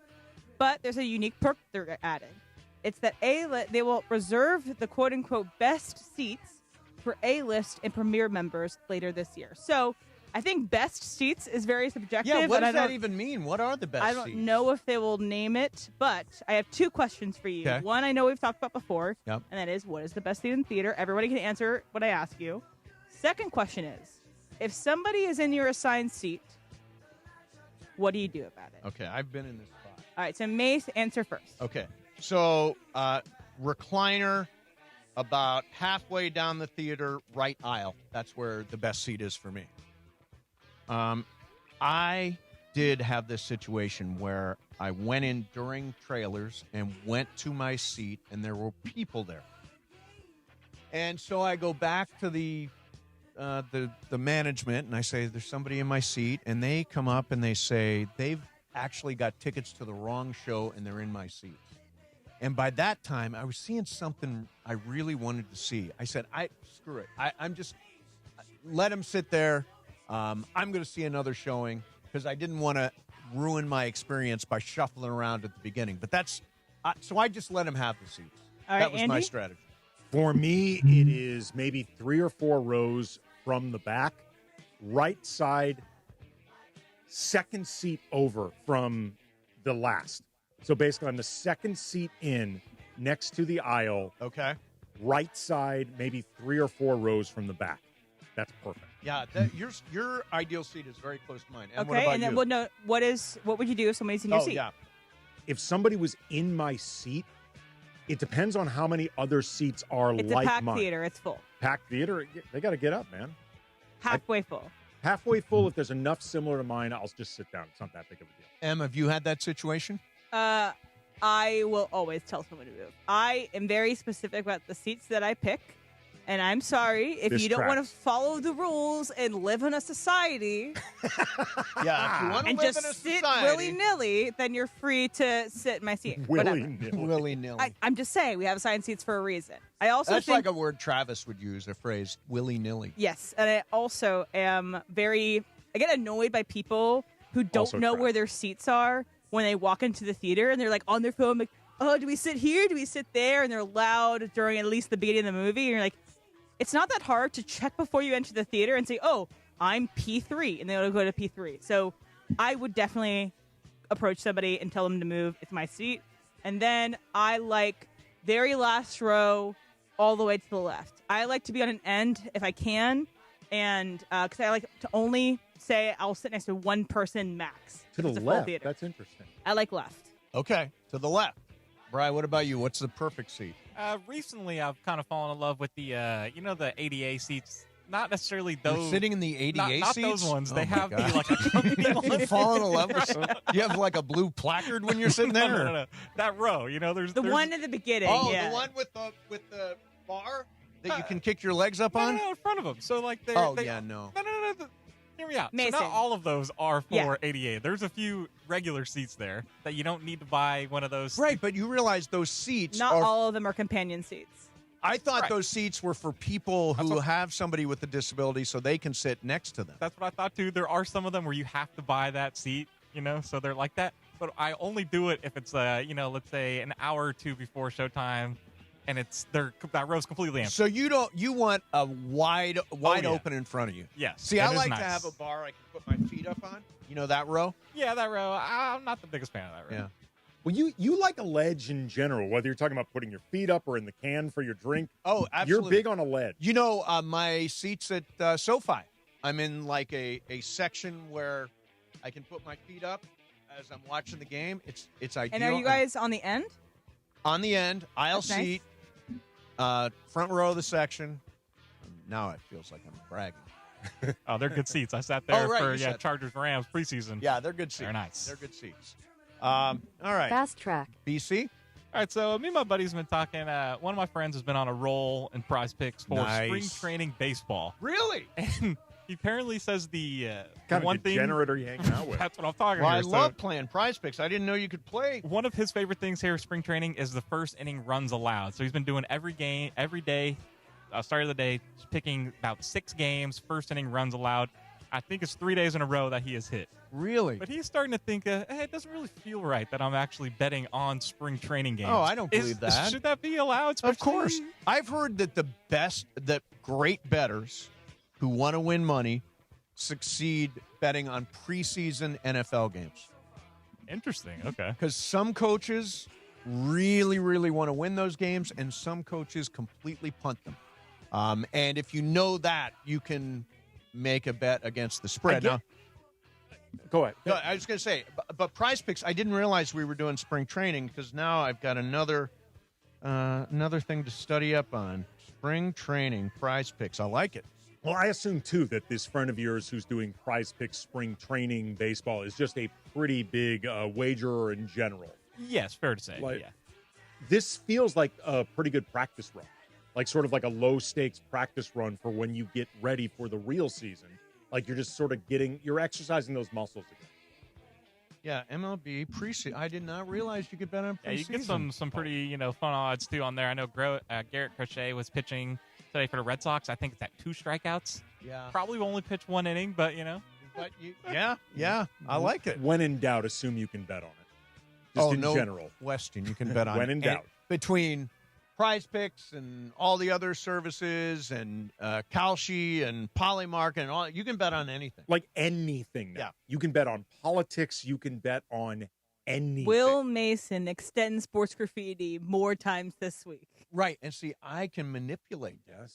I can Well, manipulate this is that. what had people, I think, very rightly upset when Giannis, the day after the trade deadline passed and he remained a Buck, announced that he had a partnership, or partnership would be too strong, but he has a stake, an investor in Kalshi, and they were taking bets on, predictions on, among other things, will Giannis be traded?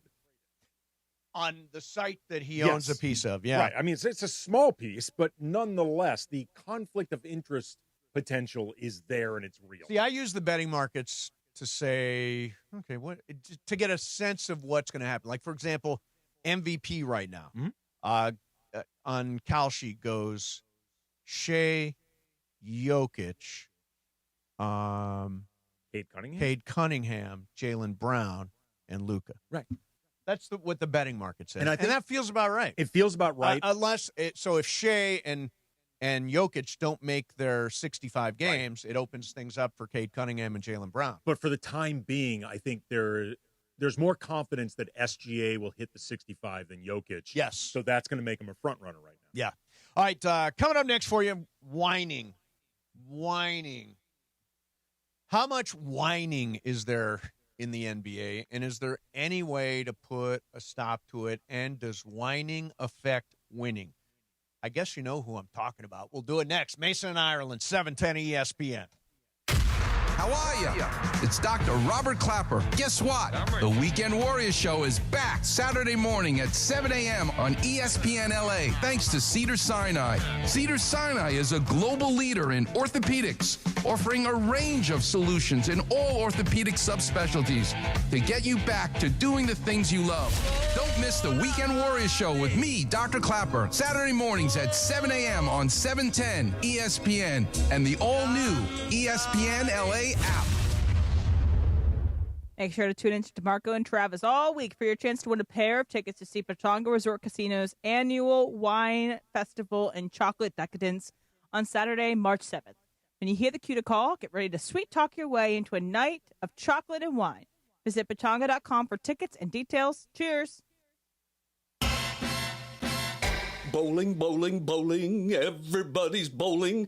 I don't mean to brag, but they don't call me Mr. Pinhead for nothing. Now your top reasons to visit Morongo. Bowling! Canyon Lanes at Morongo is a strike, spare, and side-splitting good time. Number 2. Rick Ross, live March 20th, only at Morongo. And the number 1 reason. We're giving away a Ford Bronco this Friday. There's still time. Play now. Earn entries on your rewards card. Be there to win. Morongo, good times. This is an important notice to all U.S. taxpayers. The IRS is giving away billions of dollars in tax savings through a federal program called the Fresh Start Initiative to aid delinquent taxpayers. This initiative was established for anyone facing financial hardship and unable to pay their back taxes. Qualifying and enrolling in this program will stop all collections, settle your delinquent tax problem, and even reduce what you owe by thousands of dollars. Call the hotline at People's Tax Relief to see if you qualify and get this free information by dialing 800-372-2017. If you have unfiled tax returns or cannot afford to pay your personal or business back taxes, you can now get the help you need. One simple phone call can resolve your tax problem and save you thousands of dollars. To see if you qualify and to get this important free information, call 800-372-2017. 800-372-2017. 800-372-2017. The OGs of LA Sports Radio. So I want to ask you guys if I am crazy. Okay. And if there's something wrong with me. I like this. The answer, yes and yes. More Mason and Ireland right now. Hey. Is that a good pitch? That's an interesting one. Yeah. We just said after Andy dies, he's going to do the Locked on Heaven podcast. What do you think? I think you could do really well. Would we have a blame pie in heaven just for everything happening down on Well, Earth? in heaven, everyone acknowledges that Brian and I created it. Yeah, exactly. That's heaven. That's your version of heaven. Yes. But do we have different versions of heaven for different people? Like Locked on Heaven, but like the Lakers fan, Locked on Heaven. Right. Locked on. I think we're onto something here. Really? I got to get David Locke on the horn right now. There's This a sounds like vibrant great show. afterlife podcast community. There really is. Out there. All right, so last night the Lakers lose, as we have well established today and talked about a lot. One of the things that we see over and over and over again is Laker players, particularly Luka Dončić. But not solely. Not solely. No NBA player thinks they ever committed a foul, but Luka is somebody who complains and doesn't get back. Complains and don't get back. You know what? Shut up and get back should be the official mantra that JJ drills into people's heads. Well, except part of the problem is JJ got attacked. JJ can get caught up in the refs JJ a gets lot. in it too. So interestingly, Lou Williams, and I think this is on our friend Michelle Beadle's podcast. Lou was talking about whining and how it affects games. It affects winning, right? Like, you hate to see in a good game a guy stops and complains to a referee and then give up a layup on a 5-on-4 because of that. And it's like, and basketball is a game of inches. You lose by 1 point, 2 points in a game because you give up possessions after possession after possession, worrying about referees. You know, and this has kind of been somewhat of Luka's makeup over his career. You know, he's always been criticized for the ref complaining, and we were hoping every season that he comes into that, you know, he would adjust and he would kind of change it a little bit and try to stay off of the referees. And there was an effort there at one point, but then you kind of revert back to it. And so, you know, I don't know that it's unwatchable, but at some point it's going to get to a point where it's going to be magnified, and that's going to be something that we continue to talk about with Luka. And he's too much of a great player for that to be his calling card. Yeah. Charlotte announcer, when they were playing the Lakers, did this. This guy is a whiner. This guy is a whiner. Ironically, in a really whiny voice himself. Yeah, that is a really whiny voice. Listen to that. This guy is a whiner. This guy is a whiner. Pots and kettles, my man. Yeah. Pots and kettles. So I don't know that there's anything that can be done about this, because I think it is like complaining about the refs is just a habit that will be very difficult for Luka to break. He's been in the league, I think this is his 8th year now, Yep. 7th or 8th year. This has been a constant for Luka. This is who he is. Like you said, it is not unique to Luka. LeBron complains a lot. Sure. Austin can get complainy. Hey, Marcus Smart got teed up this past weekend. And that 7-12 mark in the second quarter against the Celtics, where both Austin and Smart got teed up, that was the beginning of the end of that game for the Lakers. It's terrible. And here's the thing, too, because I covered up close the Kobe Pau teams. Those guys complained a lot, too. Kobe rode the officials for 48 minutes. Pau complained a lot. Lamar Odom complained a lot. Here's the difference, though. Those teams were really good. Yeah. And they were, if nothing else, better at riding the officials without losing focus to the point where they would lose games. This team needs to get better before you can be confident that they can ride the officials without getting worse. Yeah, I mean, Luka is an extraordinary player, but this detracts from it. It really does. Well, I mean, how many people say, God, the whining and the complaining and at one point in that Boston game, he was sitting in the opposing key while Boston ran one out. Well, the other thing, too, is it sets a tone. Yeah. Like, it creates a permission structure for everybody else to complain. And the more Luka doesn't complain, the less likely I think everybody else is going to be, other than maybe LeBron, just because LeBron is so established in the league, he can do whatever he wants. Right. And I think LeBron at this point doesn't necessarily take cues from anybody else. Yep. But the rest of the guys, if Luka isn't complaining as much, they're going to take on less of a complaining mentality. Here's Tim McMahon from ESPN. What I can tell you is Luka vents his frustration at the referees. So the more he's frustrated, the more he's whining, he's crying, and he worries more about sometimes the 3 guys in the gray jerseys than the 5 guys in the opposite jerseys. And look, he's going to have defensive problems regardless. It's hard to play defense if you never cross half court because you're worried about a call that you didn't get. Shut up and get back. There's some truth to it. Yeah. I mean, they're just, again, you are the leader of this team. Like, they're going to take cues from you. Yep. And it just distracts him. He gets distracted. All right, before we get to Game of Games, I just want to play something that I think is funny. I don't know if you guys will or not, but I'm going to play it because I think it's funny. So I came across a list, a bunch of kind of like bloopery kind of things that happened in 2025. This we may have played at the time it happened. Scotty Scheffler at the British Open. Do you ever remember hearing this? I don't Anybody? remember. Okay, so listen to this. This is Scheffler at the British Open. Just help to ease down the green. There's an echo as well. What a shot from Scheffler. One more time. They've got this mic. Just help to ease down the green. There's an echo as well. What a shot from Scheffler. Yeah, see, I'm probably really immature because I like fart jokes. Did he say and an echo as well? Is that what he's saying? Yeah, well, I think he's trying to play off the fart by thinking maybe there's an echo from the hit on the ball. Yeah. But it's definitely not an echo. It's a fart. It's a fart. And it could have been a worse fart because that fart does not seem like Scheffler's in any trouble. No.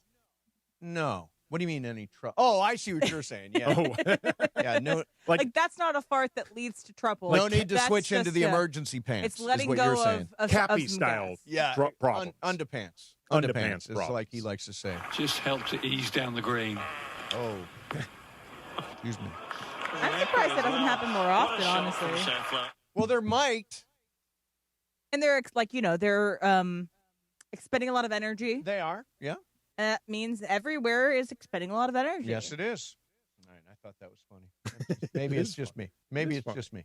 All right. We're going to do some game of games. I think Jacob Imrani is coming in today. Should be in today. So we're excited about that. The game is mine, and it's called Quotable Quotables. Quotable Quotables. I think that's similar to Potent Potables. Yes, similar in that same neighborhood. Yeah, in the vicinity of that. And we will do some game of games coming up next for you. Mason, Ireland, 710 ESPN. The LA Morning Drive double punch of great sports radio to start your day.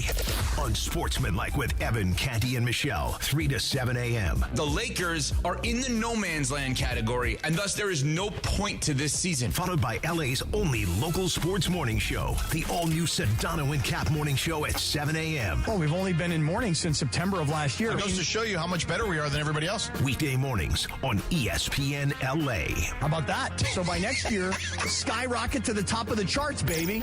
John Ireland here. Are you sore? If you are active, you work out, play golf, tennis, soccer, football, basketball, are you a runner? Do you bike or exercise regularly? If you do, you need this recovery product. Go to this website, iSpotActive.com. iSpotActive.com. They make compression wear with pockets. It's wearable. Ice Cryotherapy. The long sleeve shirt has 8 flexible gel packs that fit in pockets, upper back, lower back, elbows. It's form-fitting, moisture wicking, doesn't stick to your body. There's no polyester to make you sweat. If you love to do what you do what you love with iSpot Active. Go to that website, iSpotActive.com. Everybody I know that has bought one of these things truly loves it. No more strapping on ice bags or trips to the cryo place where you got to drop $50 every time you do it. Ice and go. It's wearable. Ice Cryotherapy. Get yours today. You won't be sorry at iSpotActive.com. DeMarco and Travis have taken over Afternoon Drive. But I went and we roller skated. It was cool. Yeah. Can you skate backwards? No. Weekdays starting at 3 p.m. Okay. No, Marcus, can you skate? Not well. Yeah. Not well, no. I got no chance. There was a real professional in there. There's always one. Right. And he was just, spinning around like... That's what he does. Yeah, that's what he does. Yeah. This is his house. Yeah, right. He was that guy. Yeah. Can you skate, Laura? I've done it as an adult, but you'll catch me holding the rail. That's me with ice skate. I'm just like on the wall. Just same. Use the thing. Use the thing. No, I've done the thing. Don't use the thing. That's the thing. I'll stick with the wall over the thing. On the wall, the statement is, I don't know how to skate. Right. Yeah, okay. On the thing is, I don't know what the hell's going on in the world. Afternoons with DeMarco and Travis starting at 3 p.m. on 710 ESPN. The all-new ESPN LA app. And live on YouTube.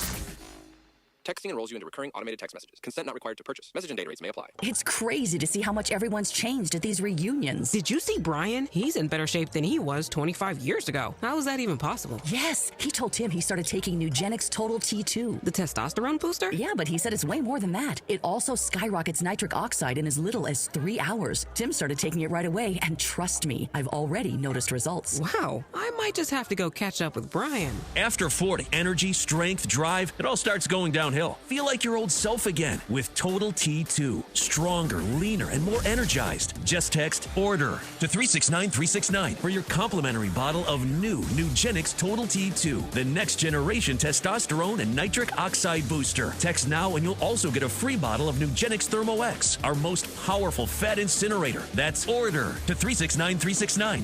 ORDER to 369-369. These statements have not been evaluated by the FDA. Product not intended to diagnose, treat, cure, or prevent any disease.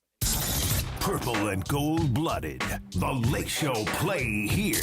Tomorrow, it's a Western Conference clash under the desert lights. The purple and gold look to take over Phoenix, Arizona. Luca, long three. It's good. Huge three by Luca. The Lake Show Battle the Suns. Coverage begins tomorrow at 4:30 p.m. Every dribble, every dunk, This is the home of the Lakers. 710 ESPN and the ESPN LA app. Mason and Ireland. They say nobody loses like sneaky Steve bastard. Unbelievable. Oh, it pays to be a loser, people. On LA's mega sports station, 710 ESPN. If you're a loser, it pays. Back to the guys. Talk about that, yeah. All right, Jacob and Ronnie's here. It is Game of Games time. Jacob, how you doing, man? Doing fantastic. How are you? Excellent, excellent. So we've got 4 players today. Jacob, Andy Kamenetzky, M, and BC. And the game is called Quotable Quotables. I think that's the title officially of this game, Quotable Quotables. So I will give you a quote. I think you've played this before. Yep. And 3 possibilities for who said it. You tell me who it was. Let's start out with this. Number 1.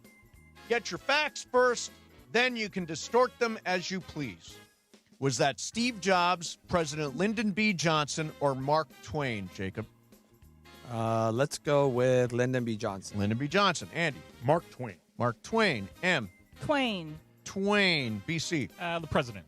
The correct answer is Mark Twain. Ooh, look at them. They got started. Number 2. So Andy and M both on the board. Number 2. Winning is the most important thing in my life after breathing. Breathing first, winning next. Is that Arty Moreno? I'm kidding. Totally kidding. Is that A, Jerry Jones, B, George Steinbrenner, C, Pat Riley? Again, the quote. Winning is the most important thing in my life after breathing. Breathing first, winning next. Andy, who said? Sounds very Riles. I'm going Riles. Riley. M. I would have guessed Ricky Bobby, but give me Jerry Jones. Jerry Jones. BC. Steinbrenner. Steinbrenner. Jacob. I like Steinbrenner. Steinbrenner's the correct answer. Oh. Yeah, everybody's got one. It's George Steinbrenner. The opposite of Arty Moreno. Number 3. I am my own experiment. I am my own work of art. Is that Madonna, Venus Williams, or Billie Eilish? M. Madonna. Says Madonna. BC. Billie Eilish. Billie Eilish. Jacob. I'll go Billie Eilish. Billie Eilish. Andy. I'm going to go off the board and go Serena. Serena or Venus? It's Venus. Venus, I'm sorry. Yeah. Correct answer. It's Madonna. Oh. Yeah. Madonna. So M takes that point. It's M with 2, everybody else with 1. Number 4. We don't chase headlines. We chase wins. Again, not Arty Moreno. A, Andrew Friedman. B, Dr. Jerry Buss. C, Les Snead. Again, we don't chase headlines. We chase wins, BC. Who said it? Dr. Buss. Dr. Buss. Jacob. Buss. Buss. Andy. Andrew Friedman. Andrew Friedman. M. Buss. Correct answer. It's Andrew Friedman. Oh, Andy. Look at that. So M and Andy. Dr. Jerry Buss Andy liked gets that himself one. some headlines. Score is Andy 2, You're right. M 2, BC 1, That's a good Jacob point. 1. Number 6. To make a great film, you need 3 things. The script, and the script. Was that A, Paul Thomas Anderson, B, Steven Spielberg, C, Alfred Hitchcock? Jacob. I will take Spielberg. Spielberg. Andy. Hitchcock. Hitchcock. M. Hitchcock. Hitchcock. And BC. Spielberg. Correct answer. Alfred Hitchcock. Yeah, he did say that. The script. Andy 3, M 3, Jacob 1, BC 1. You guys got to get going here. Let's get going. Number 7. I've always had the fear of being average. Who said that? Will Ferrell, Freddie Freeman, or Steph Curry? I've always had the fear of being average. We start out with Andy here. Will Ferrell. Will Ferrell. M. Will Ferrell. Will Ferrell. BC. Got to do something other than Will Ferrell. Not Steph Curry. What was the other option? Freddie Freeman. Give me Freeman. Freeman. And Jacob. Steph Curry. Correct answer. Will Ferrell. Ooh, yeah. They're running away with it. That means, Jacob, you're out, and BC, you're out. Oh, that was that. You went out early. Yeah. How many questions did you have today? 9. Oh, wow. 9, but you're down 3. All right, number 8. This is now for just Andy and M, battling it out. You're either attacking or you're being attacked. Is that Mike Tyson, Jim Harbaugh, or Michael Jordan? Start with M. Harbaugh. Says Harbaugh. Andy. Tyson. Says Tyson. The correct answer. Harbaugh. Oh, Em, did you know that? no. I did. You did know that one. Okay. So we got one left. M with a 5-4 lead. Here it is. It's the repetition of affirmations that leads to belief. It's the repetition of affirmations that leads to belief. Is that Muhammad Ali, Sean McVay, or Pete Carroll? M, you have to go first. Ali. Ali. Andy? Carroll. Yep, you had no chance. It was Yeah. Muhammad Ali. Nice work. Did you know that one, Em? I didn't. That was a complete guess. Yeah, that's a great quote. It is a It's the great quote. repetition of affirmations that leads to belief. Let's do the tiebreaker. You should have put your own quote in there somehow. Oh, is yeah. this Steve Mason or is this Muhammad Ali or Oh, Gandhi? I could have put myself in there, yeah. All right, tiebreaker. We'll do it for fun. Muhammad Ali had 61 fights in his career. How many of those fights did he win by knockout? Ali, 61 fights. How many fights did he win by knockout, Jacob? 42. 42. Andy? 48. 48. M? I went low, 20. 20. And Brian Cohen? 55. I believe Jacob gets the win. It's 37. 37. I will take pretty close. anything today. Lifetime record 56-5 with 37 knockouts. Speaking of knockouts, last night, Jacob, terrible night for the Lakers. The non-shot from Luka Dončić at the I guess not quite at the buzzer. He dumped it off to LeBron, but LeBron had no chance at all. What is going on right now, man? You know, but I'm not really looking at. I know everyone's concentrating on Luka's shot. Yes, I'm looking at the play right before. Yeah, that's a good right. point. You're coming down. Yeah. Everybody's in the middle. You know what Bane does. You know he's missed so many shots. Yep. I think right before that he made a 3 from really far. Yep. To beat the buzzer, or beat the shot clock. I just feel like just got to be a little bit more present in what's happening. Right. Those guys. We were up by 10. Yep. Those guys went on a run, and I don't think there was any level of panic. No. I think it was just basically, okay, fine, we're going to get it. And sometimes when you just allow that to happen, it's a little too late. Yeah. I mean, this is the NBA. Yep. At the end of the day, anyone can make a shot, right? Obviously, we were dominated on the boards as usual. I think a 2-pointer by Wendell Carter Jr. when we were up put them up by Put them one. up, yeah. And then Yeah. we ended up coming down, and there was a great out-of-bounds play where LeBron dunked it because they got all confused. But it shouldn't be coming down to that. And I think we've just been having a lot of conversations regarding that. Yes. And that's what they got to be able to fix. Now, you mentioned Tony Bennett, who is now taking a job with the Lakers, director of draft advisor. Draft advisor. M, you know Tony Bennett from his work at UVA. Jacob, he brought this up right when we were going on the air. This is a significant hire, I think, for the Lakers. Yeah, I think Tony Bennett is a fantastic choice because of exactly the role he's being asked to do. It's as a draft advisor. And what Tony had to do at UVA was he was never going to be in the 5-star, 4-star range because of the style of play at Virginia as well as location. It's not necessarily a blue blood. So you're going to have to recruit well and get guys to develop and kind of seize the things in a prospect. And so I think if the Lakers are consistently going to be drafting in the mid to late rounds, you're going to have to make sure that you hit on these guys. And what he does well, he recognizes defense, which obviously the Lakers need, and recognizes character. So these are guys that have this tenacity. They want to win. They are really good workers, hard workers. High motor guys, yeah. Tony Bennett has a good eye for those kinds of players because that's how he built his dynasty at Virginia. Does he recognize size?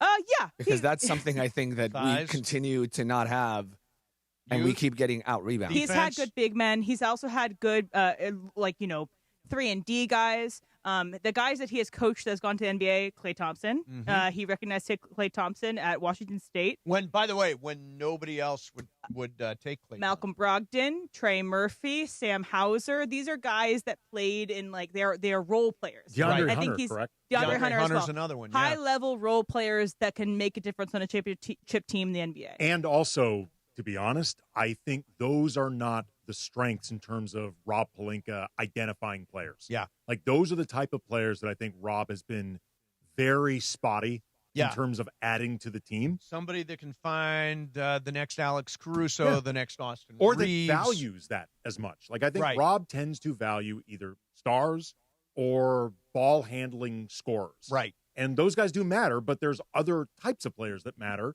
And I don't think that's Rob's strong suit. And I think it's the beginning of the build-out of the front office. So you've added a draft advisor. We know Andrew Friedman's going to be involved. We know Farin Zaidi is going to be involved. It's still Rob, still president of basketball operations. But I guess what the Dodgers have done is they've gotten as many smart people in their building as they possibly can. And Rob will be a better general manager / president of basketball operations with a lot of input from a lot of really smart people. You know, and I think it's interesting because the more and more I think about it, anytime I would go to the facility, I think when you would look at it, obviously Jeannie's amazing. Mm-hmm. And then Jeannie's, the people that she loved to have around her, right? Yep. And Rob kind of comes in from the outside, right? Rob is somebody that obviously they love him and he's amazing based on the fact that he was with Kobe, but he's also extremely talented. He's done great for us. Sure. But now you're bringing these people in that maybe the Lakers of 6 months ago would never bring in. Yeah. And I think that's the part of it that's somewhat exciting is that they're opening their horizons, and this is an NBA that you need to open your horizons. Yeah, I don't even, to be perfectly honest, I don't consider Rob Pelinka an outsider. Like, he had spent he was an unconventional hire, I guess, in the sense that he did not have a background in running basketball ops anywhere. He was an agent, but he was so well known inside that building. He knew how everything operated. Somebody like Tony Bennett has no direct connections to the Lakers. Right. They need people like that, like people with perspectives that have nothing to do with purple and gold. Yeah, yeah. And let me tell you how excited I am. I just got a text message from Pepe saying, I totally agree with your comments. Wow. Pepe, thank you. Well, Pepe doesn't agree with my comments. You know what? He did not Thank text you, me Pepe. that. I'm going to sit up in my chair right now because I feel good about that should wave comment. to him. Yes, I got a am. text from Pepe. It says, very good game of games. There you go. Nothing, Pepe? No text from you, Pepe? Pepe Nothing? is on a It's text coming. pair. Yeah. It's coming. He'll rhyme in. He'll chime in. Let me ask you this question. Yeah. I know that, the morning show had Wendy on. Yes, and Windy Wednesday, they Wendy call it. Wednesday. And they had him on, and he was talking about how Luca and Austin together on the floor are so much better than all three of them together. Yes. And how LeBron by himself without those two is better. Yes. Do you believe that this coaching staff is going to put some trials like this in place? When you say trials, what do you mean? Like, for example, put LeBron with another four and let Luca and Austin cook with some people around him, right? Like, I watched this game, and I even watched, and I see our new three-point shooter, Kennard. He's trying to attack the basket. Yeah. And it's like, that's not even his game. It looks like everybody gets it and is trying to attack the basket, whereas he should be in the corner, just shoot. Yeah, 6 games, 12 threes. That's all he's attempted. I mean, we got him to make threes. Well, that was a comment, right? That he's a great shooter, but he only shoots 2 to 3. Yes. And that was something that was talked about. You guys talked about it, that he needs to shoot more. So, we've got, 20-some-odd games left? They'll figure it out, but you just don't have a lot of time. Well, to your point about lineup combinations, like I've been looking up some of the data, like in particular in 2026, and LeBron, some of his best three-man data is him with Marcus Smart and Jared Vanderbilt.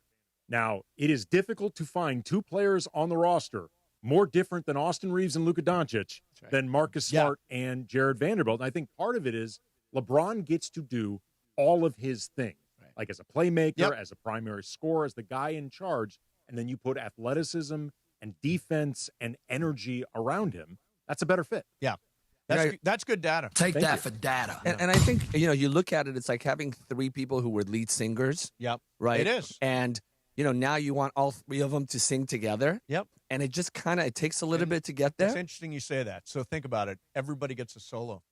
Yeah. Right. Mm-hmm. Everybody wants a solo, and they're not singing together, not singing the same song. song. If you give somebody a solo with a Marcus Smart and a, Vando, and you allow them to do it, and you have a bunch of backup, singers who are fine being backup singers, then that person is going to get their time. Listen, I got so much faith in the Lakers. I got to tell you. Do you really? I really do. Where does that come from? Listen, I was just walking over here. Some guy on a little Scooter says, Jacob, you're a Laker fan. I'm a Laker fanatic. Yes. Okay, there's no question about that. So I'm positive. But you feel like this team can do damage in the postseason? I feel like if you have, number one, be healthy. Yeah. Number two, if you get the correct draw and you're getting hot. Matchups will be I think everything. if you get hot at the right time, I think you can do damage. I do. Right. Maybe you can just call me too much of a pessimist, but that's what I am. No, I think you're an optimist. I think you're an optimist. All right, so don't forget, Game of Games is brought to you by Jacob and Ronnie. I was saying today, when I had an accident, the first thing I did was call you from the scene. And that's what everybody needs to do. If you never want it to happen, you hope it never happens, but if it does, you want the guy with the easiest number, Jacob and Ronnie, 800-345-6789, 800-345-6789. I liked your optimism, Jacob. Hey, thank I you. liked your Thank optimism. The Lakers are your religion, man. They are. Yeah. I mean, they really are. You are a diehard. I am a diehard, yes. All right, coming up next, Super Crosstalk, Mason and Ireland, 710 ESPN. The home of Rams football. And now the home of The Rich Eisen Show. Weekdays 9 a.m. to noon. KSPN Los Angeles. A Good Karma Brands radio station. And you know we are LA's mega sports station. You spend every day with us on 710 a.m., the all-new ESPN LA app, and on YouTube at ESPN Los Angeles. But quite often you see us on the streets. The ESPN LA street team rolling up across the Southland and pulling up at the hottest events. Baby, let's cruise. You know who takes care of our rides? Our friends at George Chevrolet. The GM, John Good, his fantastic team. Find out more at georgechevy.com. Chevrolet, together let's drive. Our ESPN LA street team, driven by our friends at George Chevrolet. George Chevy, off the 91 freeway in the city of Bellflower. Thanks to George Chevy for making our ESPN LA street team absolutely beautiful, man. Los Angeles, if you missed out on any action this past season, don't make the same mistake. Secure your spot in the Rams house for 2026. Watch every home game next year with big-time matchups against the Bills, Chiefs, Cowboys, and Packers. In addition, enjoy home playoff ticket access, interest-free monthly payment plans, and stadium event presale access. Visit therams.com/2026. Again, that is therams.com/2026. Don't miss out on any of next season's action. Get your Rams season tickets today. Prizes, flyaways, even cash money. You want it? We've got it. Find a list of all contests and official rules by visiting ESPNLAcontests.com. That's ESPNLAcontests.com. Indeed presents hires you can't afford to get wrong, like payroll manager. Hi, my last paycheck was all in Icelandic krona. You are welcome. Welcome? Given the exchange rate between the dollar and the krona, you're technically a millionaire now. Don't spend it all in one place. I can't really spend it anywhere. There's always Iceland. This is the job for sponsored jobs. This is what happens when you don't sponsor your job on Indeed. Next time, get matched with quality candidates with Indeed sponsored jobs. Visit Indeed.com/hire now and sponsor your job today. Robert was in big trouble with the IRS. Yes, I owed them a lot of money, over $52,000. Then he heard about Civic Tax Relief. They took great care of me. It went really quick. $52,000 I owed, and they had a payoff for $100, and the IRS accepted it. Man. Off the hook for just $100? Civic Tax Relief will take care of you. Give them a call. Call Civic Tax Relief now for your free confidential consultation. 800-881-4555. 800-881-4555. Individual results may vary. Visit civictaxrelief.com for more information. ESPN AM 710 Los Angeles. It's the greatest segment in LA sports radio history. Oh my God. When the shows come together for magic on the radio. It will only grow stronger. Super Crosstalk. It's time for Super Crosstalk. What's up, guys? I'm looking at Mike Evans highlights. Can we get him? I like all the good players. Mike Evans? Yeah, well, we don't need no Mike Evans. We don't need no stinking Mike Evans. He's pretty good. He's pretty pretty good. good. He's pretty good. By the way, Everybody but needs a only Mike Evans. Pretty good. Pretty good. If he's your third best wide receiver, get him on a price. Everybody needs a Mike Evans. So that pick, by the way, for the Rams, I've seen multiple names come up. One of them is Mekhi Lemon. I've seen all the time, and I'm like, yes, Mekhi Lemon. Absolutely. I saw him play. Can you imagine what McVay would do with Mekhi that would be Lemon? the ideal guy, right? Oh. Like that feels like the perfect fit for what they want to do. Hollow point bullets for a Stafford-like gun. And but a more toy receivers. on Christmas morning for Sean Absolutely. McVay. Yes, 'cause he sir. would Double have some down. fun Just with go that. all offense. All off. Now, I told you, right? Yeah, I know would you stay have to. young on defense, and this kills me. It does, because I love Kobe Turner. Yeah. I love what Byron Young has done. Yep. I would go so cheap on defense, I would draft and develop and keep paying the offense. I would give everything to the offense and outscore you. So first round, Mekhi Lemon and one of them cornerbacks from Tennessee is what take I one keep of them. reading all over the See? place. Like them I've seen both cornerbacks linked to the Rams. They never Both of played them. together. No, apparently. one guy was coming off of One guy an was- ACL injury, yeah, I think. coming off an ACL. Saw what another mock had them drafting an offensive lineman out of Clemson. I saw the Would offensive never say lineman. no to a big. No, they need a tackle. Yeah. You scared the daylights out No, of me. no, Now that- that the depth is gone, I don't now want that to scare Havenstein you. is gone. I love McClendon. I do.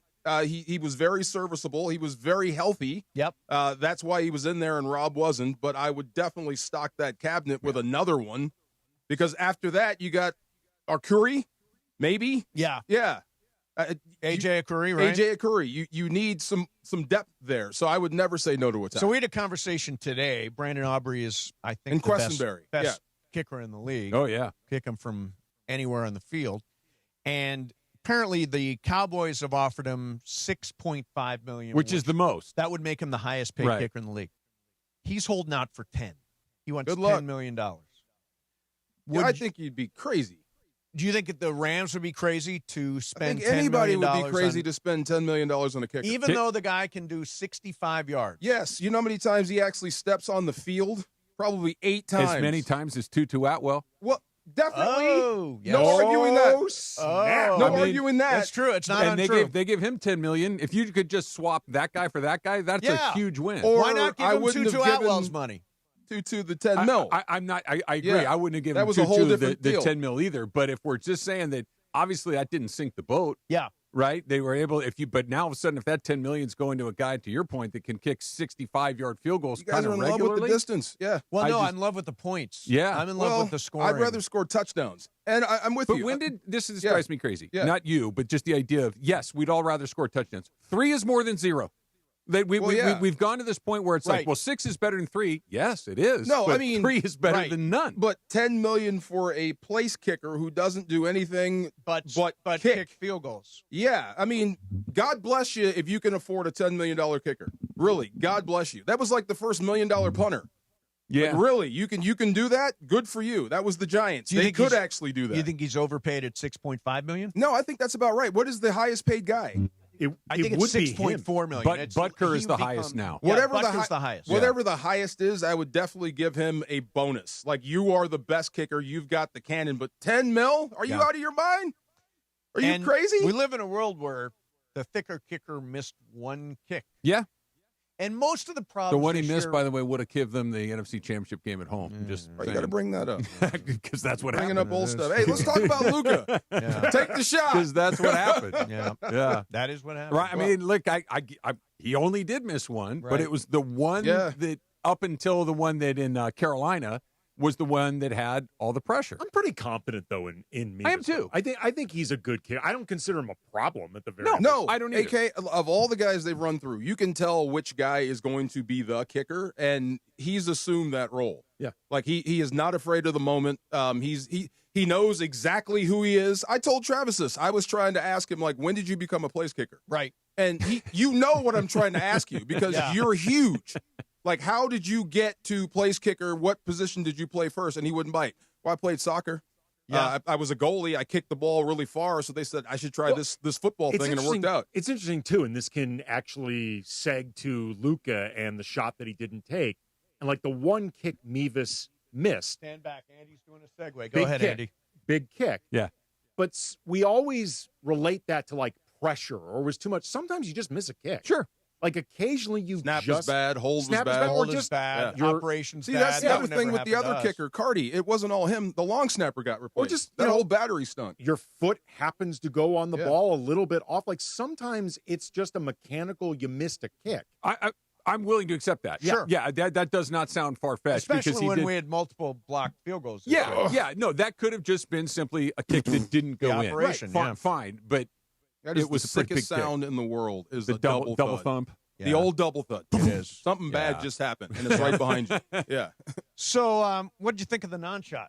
What the hell, man? I'm trying to come up with an explanation or a theory as to why he didn't shoot it. Because why didn't he shoot it? I was listening to your Locked On Lakers podcast, Andy. It's free and available behind wherever you get we your don't podcast. talk about Never those behind. anymore. I'm not aware of what you're talking about. Yeah. He was wide open. Yeah. It was a long one. He had space. But he was wide open, and I understand they didn't need a three, but the point of getting an open look is the point of any good inbound play, and they got him an open look, and I would have thought that he would have come off and known this is the shot that we're looking for, and he threw that ball to LeBron. Had no. The fact that it nearly went in was a miracle. Yeah, I just when I look at that play, I think, and people are complaining about JJ. All right, that play did exactly what it was meant to do. Yeah, it was an open look. I agree. For one of the best players in the league. I don't know. And he just didn't. He didn't fire.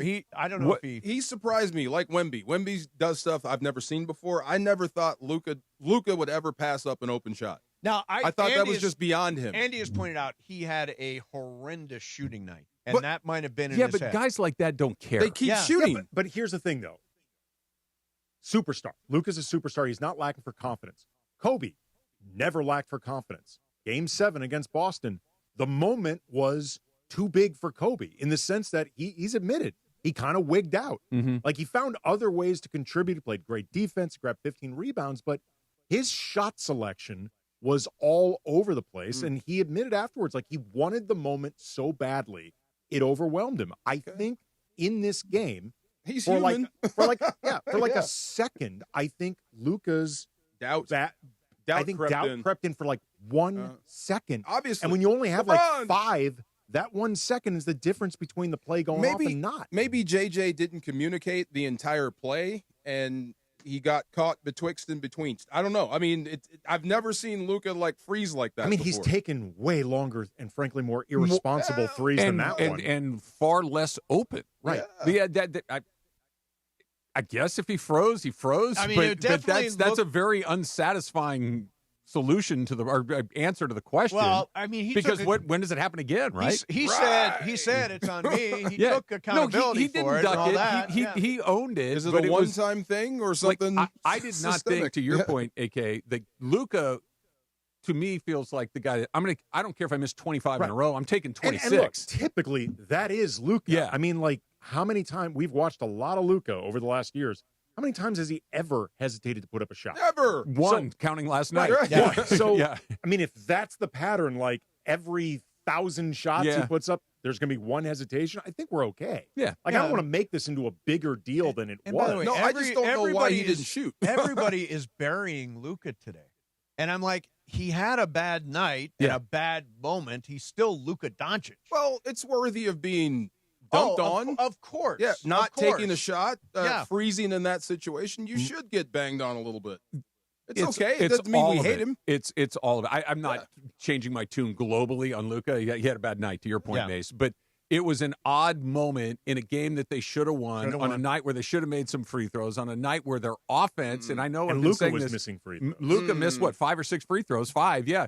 It was just, it looks bad when we thought it would start to look better. Right. Like when you got all the pieces back, when you come out of the All-Star break, you're getting every guy that we've been waiting basically all season to get on the floor at the same time, and okay, here we go, and it actually looks worse. Yeah. That, to me, is the bigger takeaway than a guy that didn't take a They're shot. definitely going the wrong direction. I thought they would play better after getting just hammered by Boston. I thought they played harder. They did play harder. But I thought they would play better. The beginning of the game, I thought they were really crisp and really sharp, and they were moving the basketball. And then, as happens, the ball gets very sticky with them because you've got basically 3 guys on the floor who are offensive hubs. They're offensive hubs. Luka, LeBron, and Austin are 3 separate guys that need the ball in their hands to be effective, and there's just no way to do it. At least one hub too many. Yeah, too many hubs. There's too much redundancy, I think, on both sides of the ball with the 3 of them. It's too much of the same thing.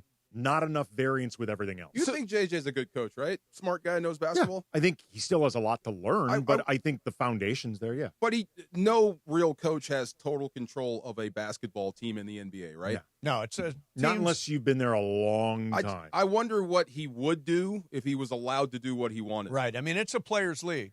Yeah, but look, with this team, I wonder what he would do if he was actually allowed to do it. Like, yeah. you sit, you do this, you do that, and we're actually a better basketball. He actually said if the politics weren't involved. He actually said in a recent practice that there's only 3 players that are definitely going to close games. I think we can all guess who the 3 are. Sure. Is that JJ's basketball philosophy? Is that the small P politics? Is it a little bit of both? I mean, I said earlier today, I think what makes the most sense, and, it's never going to happen. I would never ask the actual guy to do this, but if there was a guy named Jabron Lames, just a guy, yeah, I'd play him off the bench. I mean, if it was any other 41-year-old, if it was Jabron Lames, I would play him. But you can't do it with LeBron James. But the fact is, according to the data, he plays better when Austin and Luca are not on the floor. On top of that, if it was, say, Roston Ives, who wasn't in a contract here, you might say, hey, we need you to do this year. I mean, there's small P politics going on. Yeah. Real quick, just a year after the deal got done with Luca or thereabouts, and when they made the deal, we were all kind of, okay, this is going to be great. LeBron and Luca are both basketball geniuses. They'll figure it out. Yep. They haven't. No, they have not. They haven't. Does that mean it's not figure-outable? Oh, no. Yes. Or they did. This ain't working. Yeah, maybe. I figured it out. It does not work. I don't think the pieces fit. Yeah. I just don't think they They fit. just and they're figured going to that try. out. Right. They're going to try. And, and I still think they can be the 6th seed. I still think they can play well enough to be the 6th and avoid the play-in tournament, get a little break before the playoffs actually start for them, which they can probably use. If they beat Phoenix tomorrow, at that point, this version of Phoenix that's got a lot of guys banged up. No Devin Booker. Right. No Dylan Brooks. No they Jordan Goodwin. May not have Jordan Goodwin. Maybe not Grayson Allen. I thought Wagner was supposed to be out last night. And Suggs. No, Mo was in. Yeah. Franz was out. I thought he was in. Franz didn't play. No, he didn't. Okay. No, Their second and third best players didn't play, and they still won. Yeah. Mm-hmm. Yeah. What do you guys got coming up? More of this? More of this. Little Dodger baseball. Oh, nice. Lots of Dodger baseball. Nice. All right. I want to That's ask all. him the question. Ugly Americans overseas. We got some stuff. Oh, really? Have you been the ugly American Unattractive overseas? Americans? I've never been an ugly American overseas. You never? I've always been very, very respectful. Should be on your and bucket list. Handsome. All right. That is coming up next for you. DeMarco and Trav will be back tomorrow at noon. Ireland is back tomorrow. Andy, thank you very much. Yep. See you next time, Mason in Ireland, 710 ESPN. And it is the 15th.